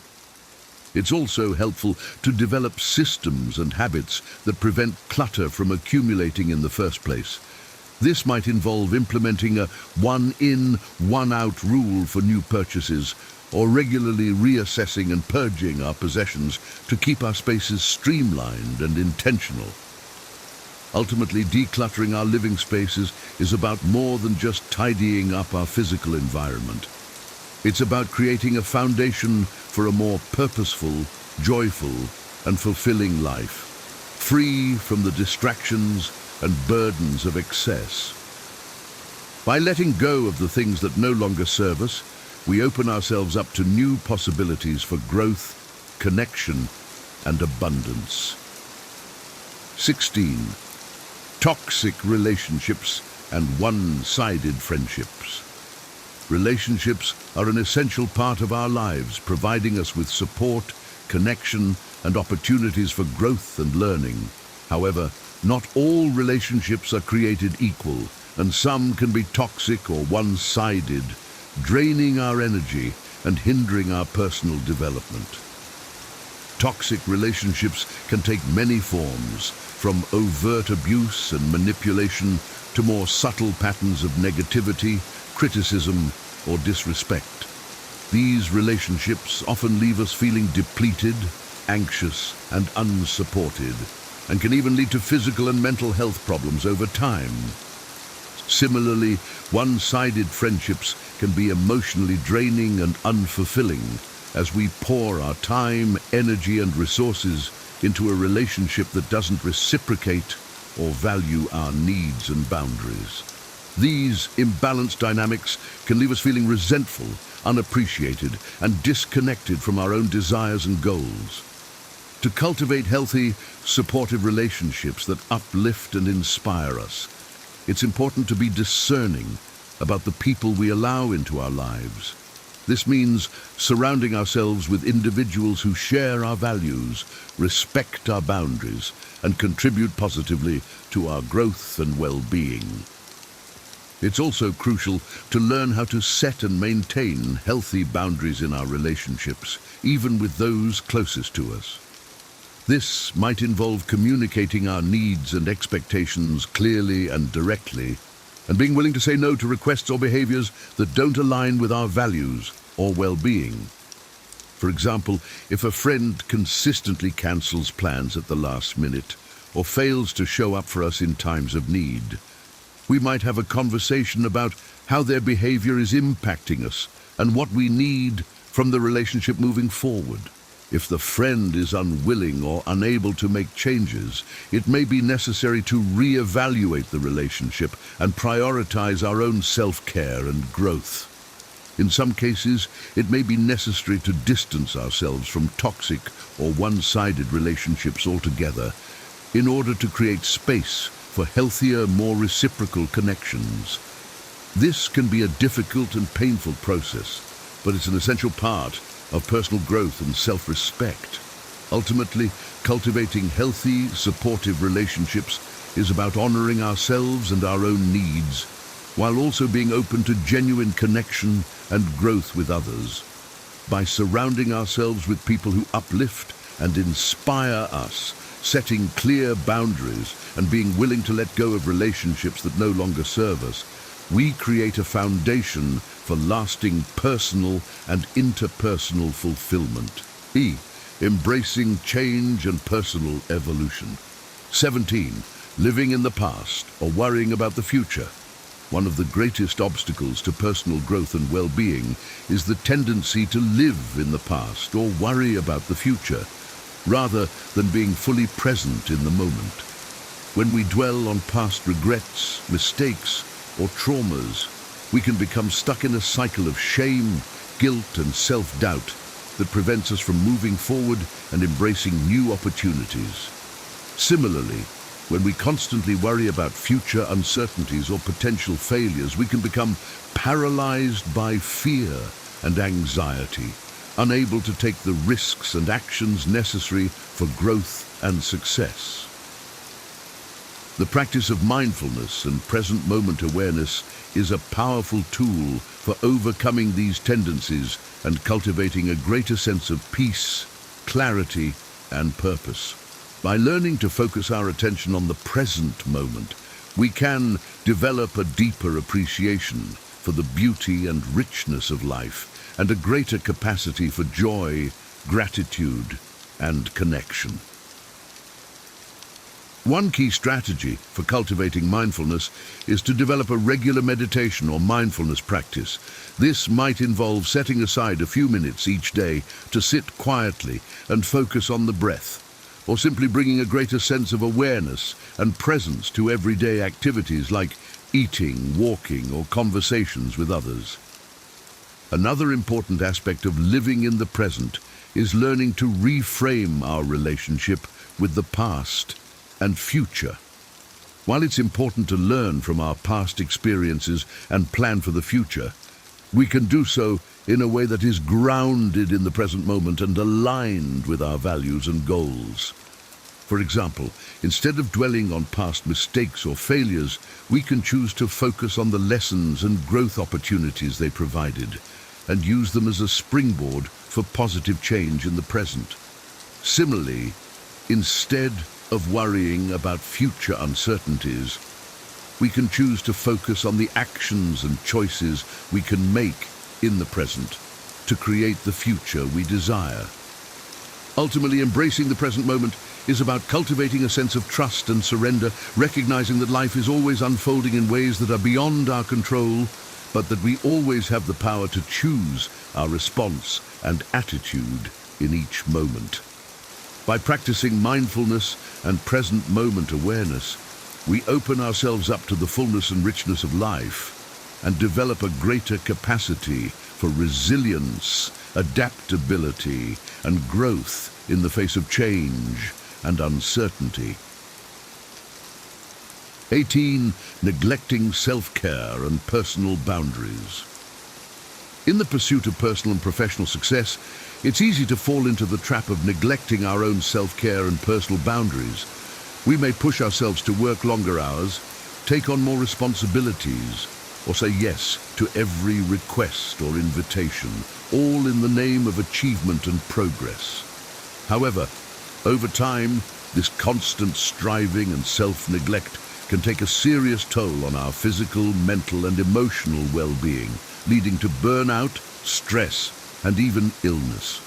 To cultivate sustainable personal growth and success, it's essential to prioritize self-care and establish healthy personal boundaries. This means taking intentional time and space for activities that recharge and nourish us, such as exercise, hobbies, social connection, and rest. It also means learning to say no to requests or commitments that don't align with our values, goals, or capacity, and setting clear limits around our time, energy, and resources. One key strategy for prioritizing self-care is to schedule it into our daily or weekly routines, just as we would any other important meeting or appointment. This might involve blocking out time for a morning yoga practice, an evening walk in nature, or a weekly coffee date with a close friend. By treating self-care as a non-negotiable priority, we send a clear message to ourselves and others that our well-being matters and deserves attention and investment. Another important aspect of self-care is learning to listen to and honor our own needs and desires, even when they may conflict with the expectations or demands of others. This might involve setting boundaries around our work hours, declining social invitations that don't feel fulfilling, or communicating our needs and preferences clearly and assertively in relationships. For example, if we find ourselves consistently working late nights or weekends to meet deadlines or impress a boss, we might have a conversation with our supervisor about our workload and schedule and propose alternative solutions that allow for better work-life balance. Or, if we find ourselves frequently saying yes to social commitments out of a sense of obligation or fear of disappointing others, we might practice saying no more often and focus on cultivating relationships and activities that truly nourish and inspire us. Ultimately, prioritizing self-care and personal boundaries is about recognizing that our own well-being is the foundation for all other aspects of our lives, and that we cannot truly thrive or contribute to the world if we're running on empty. By making intentional choices to nourish and protect our physical, mental, and emotional health, we create a solid foundation for lasting personal growth, fulfillment, and success. 19. The pursuit of perfection. The pursuit of perfection is a common trap that can hinder personal growth and well-being. When we set unrealistic standards for ourselves or others, we create a constant sense of pressure and inadequacy that can lead to anxiety, procrastination, and even depression.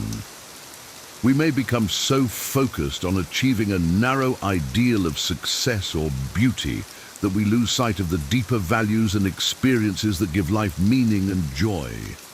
However, the truth is that perfection is an illusion, and that the beauty and growth of life often lie in the imperfections and challenges we face along the way. When we learn to embrace our own humanness and the messiness of the journey, we open ourselves up to a greater sense of self-acceptance, resilience, and creativity. One key strategy for overcoming perfectionism is to reframe our relationship with mistakes and failures. Instead of seeing them as evidence of our inadequacy or unworthiness, we can choose to view them as valuable opportunities for learning, growth, and innovation. We can cultivate a growth mindset that values effort, experimentation, and feedback, rather than a fixed mindset that sees our abilities and outcomes as predetermined or immutable.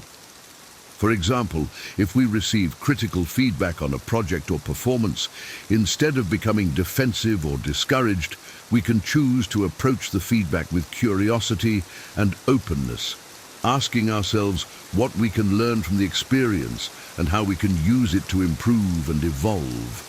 Or if we encounter a setback or failure in pursuit of a goal, we can choose to reframe it as a temporary obstacle or redirection rather than a permanent defeat, and look for ways to adapt and persevere. Another important aspect of embracing imperfection is learning to celebrate the journey and process of growth, rather than just the end result or achievement. This means taking time to acknowledge and appreciate the small wins, insights, and joys along the way, and cultivating a sense of gratitude and presence in each moment. For example, if we are working towards a long-term fitness goal, instead of becoming fixated on the final outcome or number on the scale, we can choose to focus on the daily practices and experiences that make us feel strong, healthy, and alive, such as the endorphin rush after a great workout, the satisfaction of fueling our bodies with nourishing foods, or the camaraderie of a supportive fitness community. Ultimately, embracing imperfection is about recognizing that true growth and fulfillment come from the willingness to show up fully and authentically in each moment, with all of our flaws, struggles, and possibilities. By letting go of the impossible pursuit of perfection, we create space for a more rich, dynamic, and meaningful experience of life and self. 20. Fear of change and the unknown. Change and uncertainty are inevitable parts of life, but for many of us, they can also be sources of great fear and anxiety. We may cling to familiar routines, relationships, or beliefs, even when they no longer serve us, out of a desire for stability and control. We may avoid taking risks or trying new things out of a fear of failure, rejection, or the unknown. However, the truth is that change and uncertainty are also the very conditions that enable growth, creativity, and transformation. When we learn to embrace the discomfort and possibility of the unknown, we open ourselves up to new experiences, perspectives, and opportunities that can enrich and expand our lives in ways we never could have imagined. One key strategy for overcoming fear of change is to cultivate a mindset of curiosity and exploration. Instead of seeing change as a threat or disruption, we can choose to approach it with a sense of openness and wonder, asking ourselves what we can learn and discover from the experience. We can practice reframing uncertainty as an invitation to grow and evolve, rather than a reason to retreat or resist. For example, if we are considering a career change or relocation, instead of becoming paralyzed by the potential risks and unknowns, we can choose to focus on the potential benefits and opportunities, such as the chance to develop new skills, meet new people, or explore new places and cultures. We can do research, seek out mentors or advisors, and take small, calculated steps to test the waters and build our confidence and resilience. Another important aspect of embracing change is learning to trust in our own abilities and resources to adapt and thrive in new situations. This means cultivating a sense of self-efficacy and self-compassion, recognizing that we have the strength, wisdom, and creativity to navigate challenges and setbacks, and that failure or struggle are not reflections of our worth or potential. For example, if we are facing a major life transition, such as a divorce, illness, or job loss, instead of becoming overwhelmed by fear and self-doubt, we can choose to focus on our inner resources and support systems, such as our resilience, adaptability, and relationships with loved ones. We can seek out counseling, coaching, or other forms of guidance and support, and take proactive steps to care for our physical, mental, and emotional well-being. Ultimately, embracing change and the unknown is about cultivating a sense of trust and faith in the unfolding of life, recognizing that even the most difficult and uncertain times can be opportunities for growth, healing, and transformation. By learning to lean into the discomfort and possibility of change, we develop the courage, flexibility, and wisdom to navigate the ever-changing landscape of our lives with grace, purpose, and joy. In this video, we explored 20 suggestions for things to eliminate from your life to enable personal growth and well-being. These suggestions include maintaining discretion, shifting focus inward, pursuing authentic growth, promoting positivity, and embracing change. True growth often requires letting go of things that no longer serve us, such as unhealthy habits, toxic relationships, limiting beliefs, or outdated ways of being. By creating space, we open ourselves up to new possibilities and experiences. Personal growth is a lifelong journey of self-discovery and evolution, requiring patience, self-compassion, and a willingness to embrace discomfort and change. The goal is not perfection, but cultivating authenticity, purpose, and connection in each moment. As we embark on this journey, remember that we are not alone.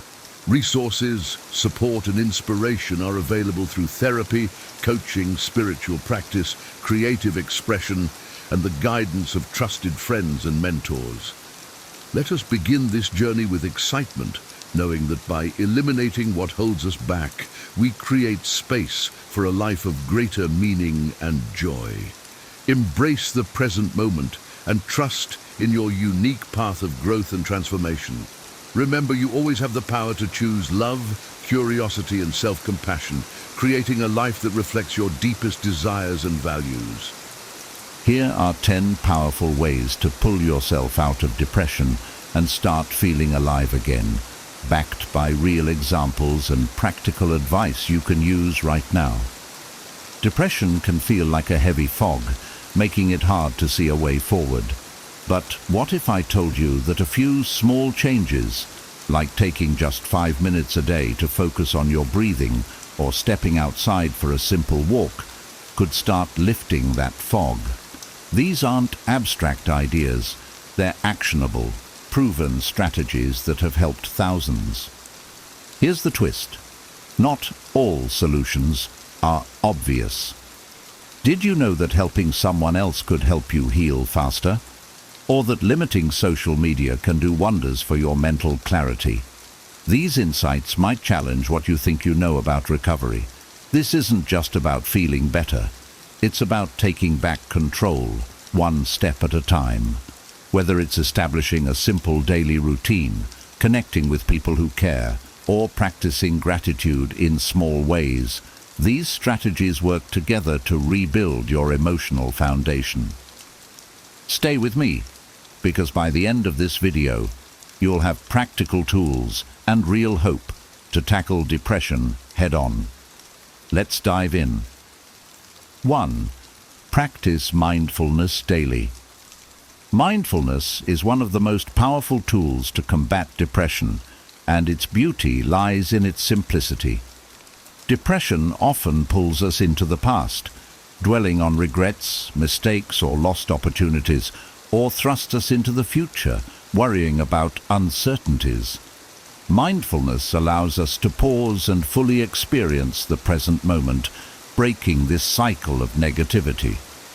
Take my friend Sarah, for example. She used to feel overwhelmed by her daily stress and constant thoughts about her past.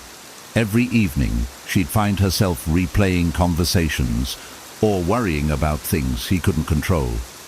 One day, her therapist suggested mindfulness meditation. Initially skeptical, Sarah started small.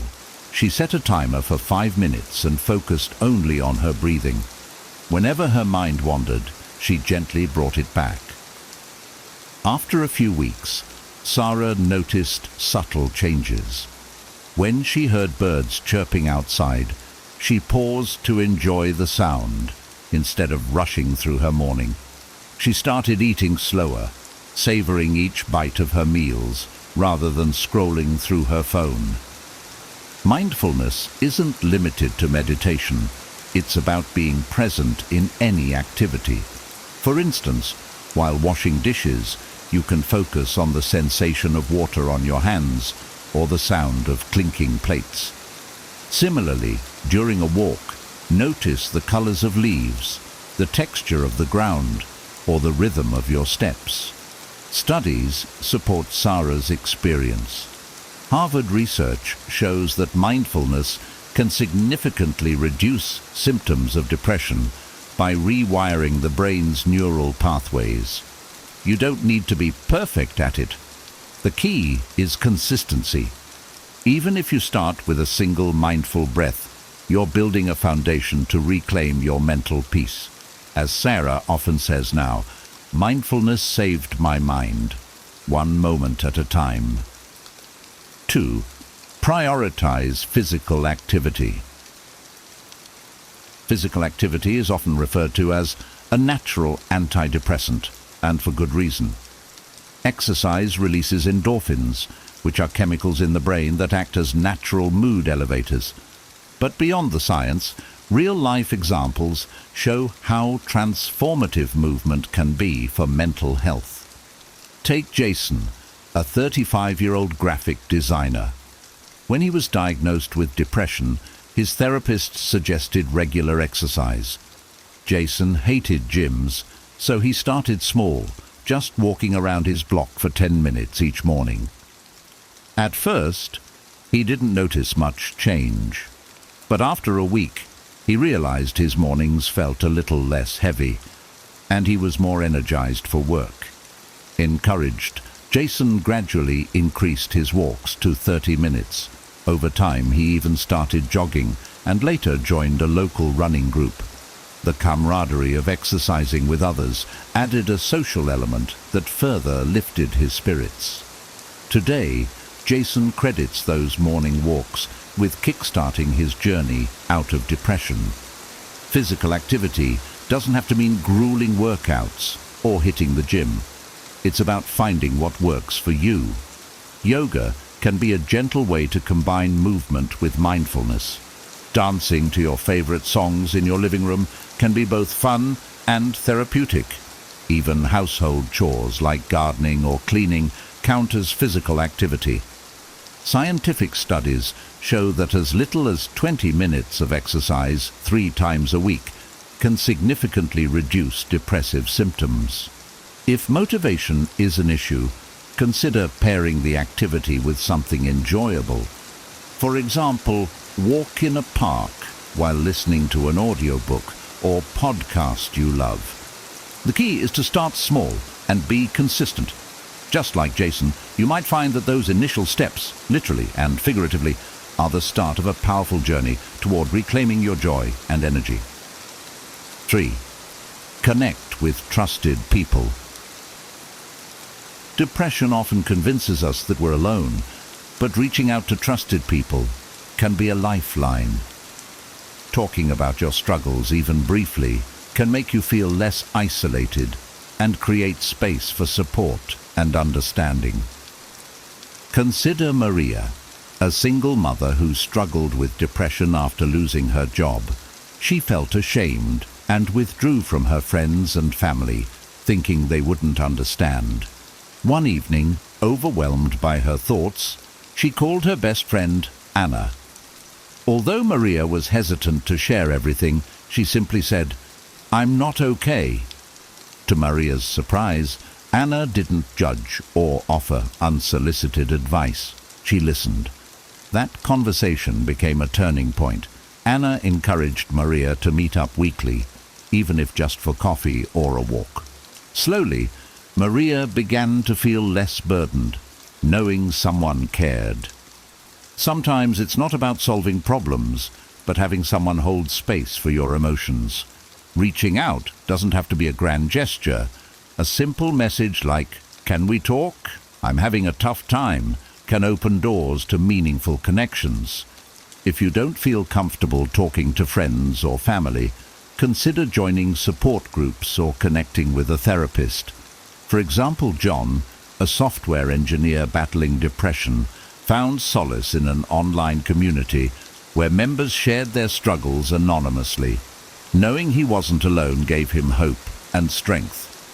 Research confirms the healing power of human connection. According to studies, social support significantly reduces depressive symptoms and increases resilience. Even small interactions, a smile, a kind word, or a shared moment, can make a difference. Remember, you're not a burden. The people who care about you want to help, just as you would for them. Take the first step, like Maria did, and you might find that opening up creates the light you've been seeking in the darkness. 4. Establish a routine. Depression can disrupt daily life, making even the simplest tasks feel overwhelming. Establishing a routine provides structure and stability, giving you a sense of purpose and control when everything feels chaotic. For example, David, a college student, found himself spiraling into depression after failing a semester. His days blurred together. He'd sleep until noon, skip meals, and spend hours scrolling on his phone. His therapist suggested building a simple daily routine to regain a sense of normalcy. David started small. He committed to waking up at 7:30 a.m. each day and making his bed. These small wins gave him a sense of accomplishment. Next, he added specific times for meals, study sessions, and exercise. He even set aside 15 minutes each night to reflect on his day in a journal. Initially, it was hard for David to stick to his routine. Some days, he felt too drained to complete every task. But he reminded himself that progress, not perfection, was the goal. Over time, his routine became second nature, and the predictability helped reduce his feelings of aimlessness. Routines don't have to be rigid. The key is to create a structure that feels achievable. For instance, you might start your day with 3 simple tasks. Make your bed, have a healthy breakfast, and spend 10 minutes doing something calming like reading or stretching. Even if depression makes it hard to stick to your routine every day, showing up for yourself in small ways can create momentum. Research shows that routines can improve mental health by reducing decision fatigue and fostering a sense of achievement. David often says now, "Building a routine gave me back my days and eventually my life." By starting small and being kind to yourself, you too can create a roadmap out of depression. 5. Nourish your body. What you eat directly impacts how you feel. Depression can make it tempting to reach for sugary snacks, processed foods, or skip meals altogether. But nourishing your body with the right foods can uplift your mood and provide the energy you need to combat depressive symptoms. Emma, a marketing executive, learned this firsthand.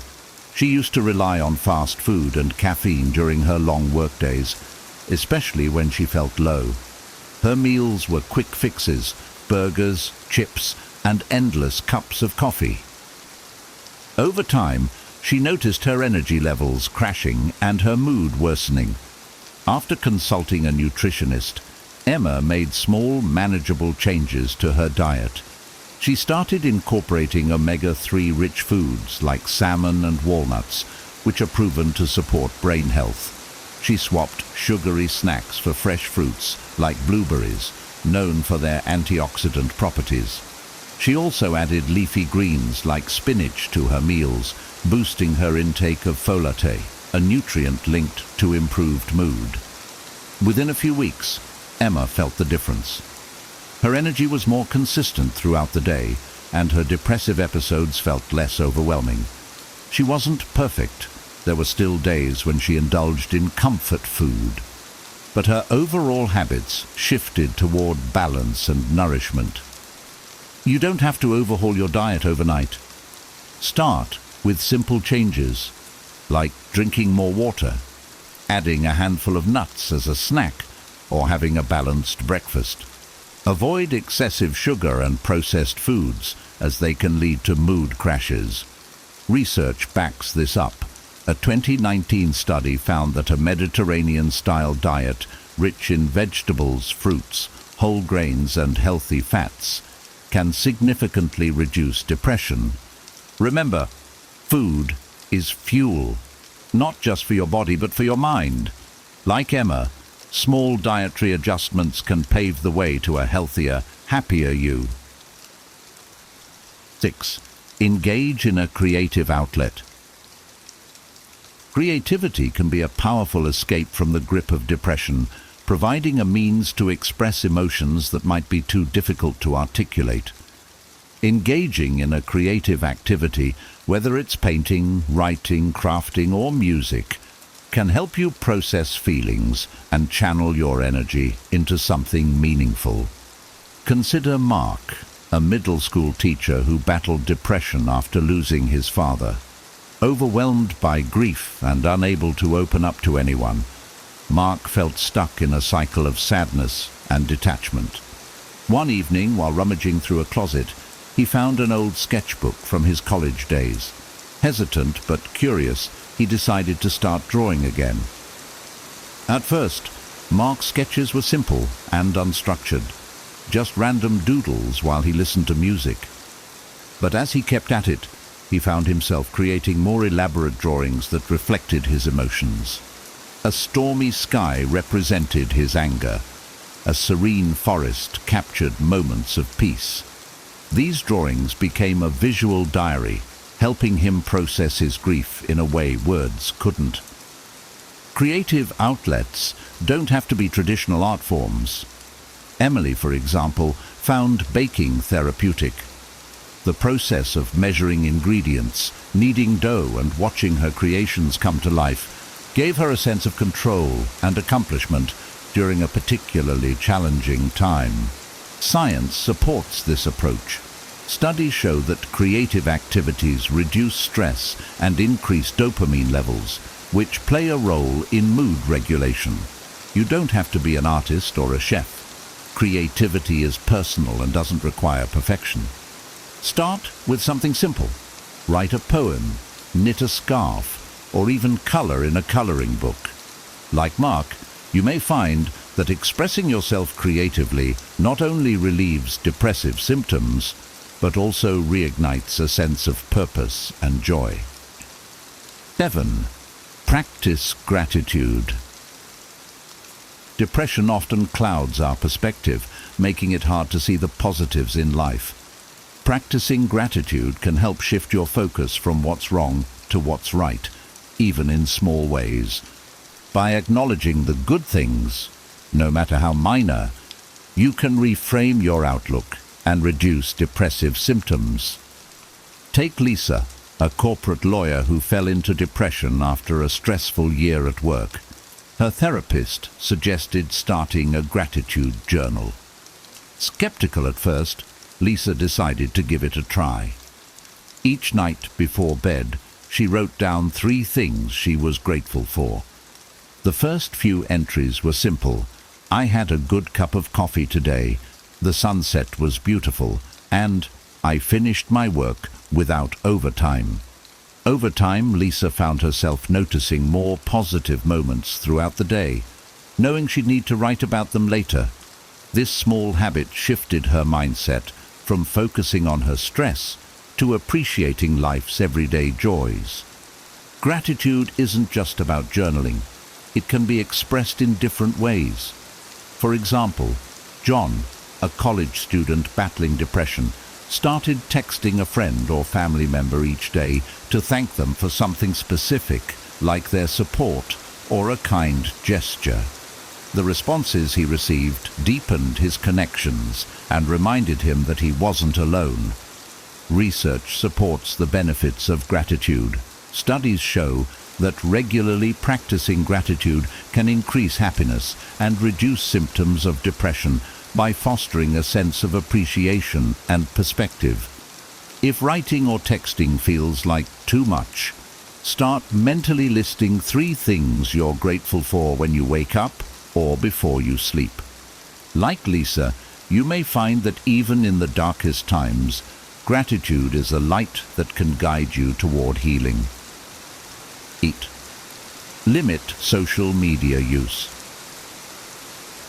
Social media, while a tool for connection, can often exacerbate feelings of inadequacy and loneliness, especially when you're battling depression.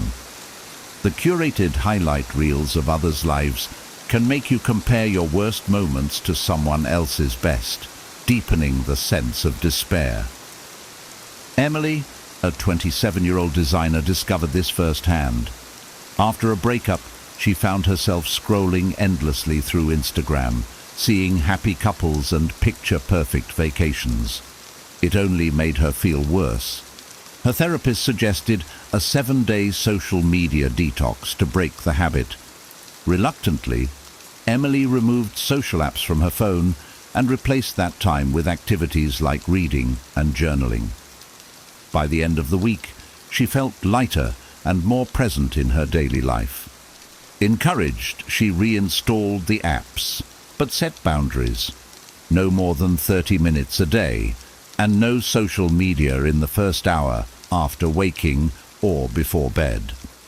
For others, limiting social media can mean unfollowing accounts that trigger negative feelings, or using features to mute posts without unfriending people. John, a college student, replaced scrolling with a healthier habit, going for short walks or calling a friend when he felt tempted to pick up his phone. Studies confirm the negative effects of excessive social media use on mental health. A University of Pennsylvania study found that reducing social media time to 30 minutes a day significantly lowers depression and loneliness. If a complete detox feels daunting, start small. Designate tech-free hours or try apps that monitor and limit screen time. Like Emily, you might find that stepping away from the virtual world allows you to focus on the real one and on the moments that truly matter. 9. Seek professional help. Depression can feel overwhelming, and sometimes self-help strategies aren't enough. Seeking professional help is a brave and essential step toward healing. Therapists, counselors, and psychiatrists are trained to provide tools and treatments tailored to your needs, offering support that can make a significant difference. Consider Alex, a 42-year-old accountant who struggled with severe depression after losing his job. He initially resisted therapy, believing he should tough it out on his own. But as his symptoms worsened, loss of appetite, insomnia, and constant fatigue, his wife encouraged him to see a therapist. Alex began weekly sessions with a cognitive behavioral therapist who helped him identify and challenge his negative thought patterns. Through therapy, Alex realized that his self-worth wasn't tied to his career, and he developed healthier coping mechanisms. His therapist also suggested he consult a psychiatrist who prescribed medication to help stabilize his mood while he worked through his challenges. Professional help isn't one size fits all. For some, therapy alone may suffice, For others, a combination of therapy and medication might be necessary. There are also different types of therapy, such as cognitive behavioral therapy, CBT, interpersonal therapy, IPT, or mindfulness-based cognitive therapy, MBCT, each designed to address specific aspects of depression. If cost is a concern, consider community clinics, sliding scale fees, or teletherapy options, which often cost less. Hotlines and support groups can also be valuable resources when immediate help is needed. Remember, seeking help is not a sign of weakness. It's an act of courage and self-care. Just as you'd visit a doctor for a broken bone, reaching out for mental health support is taking the first step toward recovery. Like Alex, you might find that professional guidance becomes a turning point in reclaiming your life. 10. Volunteer or help others. One of the most surprising ways to alleviate depression is to focus on helping others. Shifting attention outward creates a sense of purpose, builds connections, and often brings unexpected joy. Take Priya, a 29-year-old teacher who fell into depression after a painful breakup. She felt stuck in a cycle of self-pity and loneliness. At the suggestion of a friend, Priya began volunteering at a local animal shelter. Initially, it was just a way to fill her weekends, but as she spent time caring for abandoned animals, she noticed a change in herself. Walking dogs, cleaning kennels, and seeing animals find new homes gave Priya a sense of accomplishment. Her depression didn't disappear overnight, but the act of helping beings who needed her made her feel valuable again. Helping others doesn't always require a formal commitment. Simple acts like cooking a meal for a neighbor, mentoring someone younger, or even being a listening ear to a friend in need can have a profound impact. For instance, Raj, an engineer, started tutoring underprivileged kids in math after feeling disconnected in his life. Seeing the children succeed gave him a sense of fulfillment he hadn't felt in years. Research backs up these experiences. Studies show that acts of kindness and volunteering not only boost the well-being of the recipient, but also enhance the giver's mental health by activating the brain's reward systems. If you're unsure where to start, think about causes that resonate with you. Love animals? Volunteer at a shelter? Enjoy gardening? Join a community project. Even online opportunities like mentoring or supporting a charity can make a difference. As Priya often reflects, when I started helping others, I unknowingly helped myself. It reminded me that even in my darkness, I could be a light for someone else. Depression can feel like an insurmountable challenge, but the truth is, even the smallest steps can lead to big changes. Whether you choose to practice mindfulness, start a gratitude journal, or reconnect with loved ones, these strategies can help you reclaim your life, one day at a time. If you found these 10 powerful ways helpful, don't keep them to yourself. Share this video with someone who might need it. And if you haven't already, hit the like button to let us know this content resonated with you. Don't forget to subscribe for more actionable advice to improve your life and boost your mental well-being. I'd love to hear your thoughts and takeaways. What resonated with you the most? Have you tried any of these strategies, or do you have others to share? Drop your comments below and let's start a conversation. Remember, you're not alone in this. You have the strength to overcome, and every step forward matters. See you in the next video.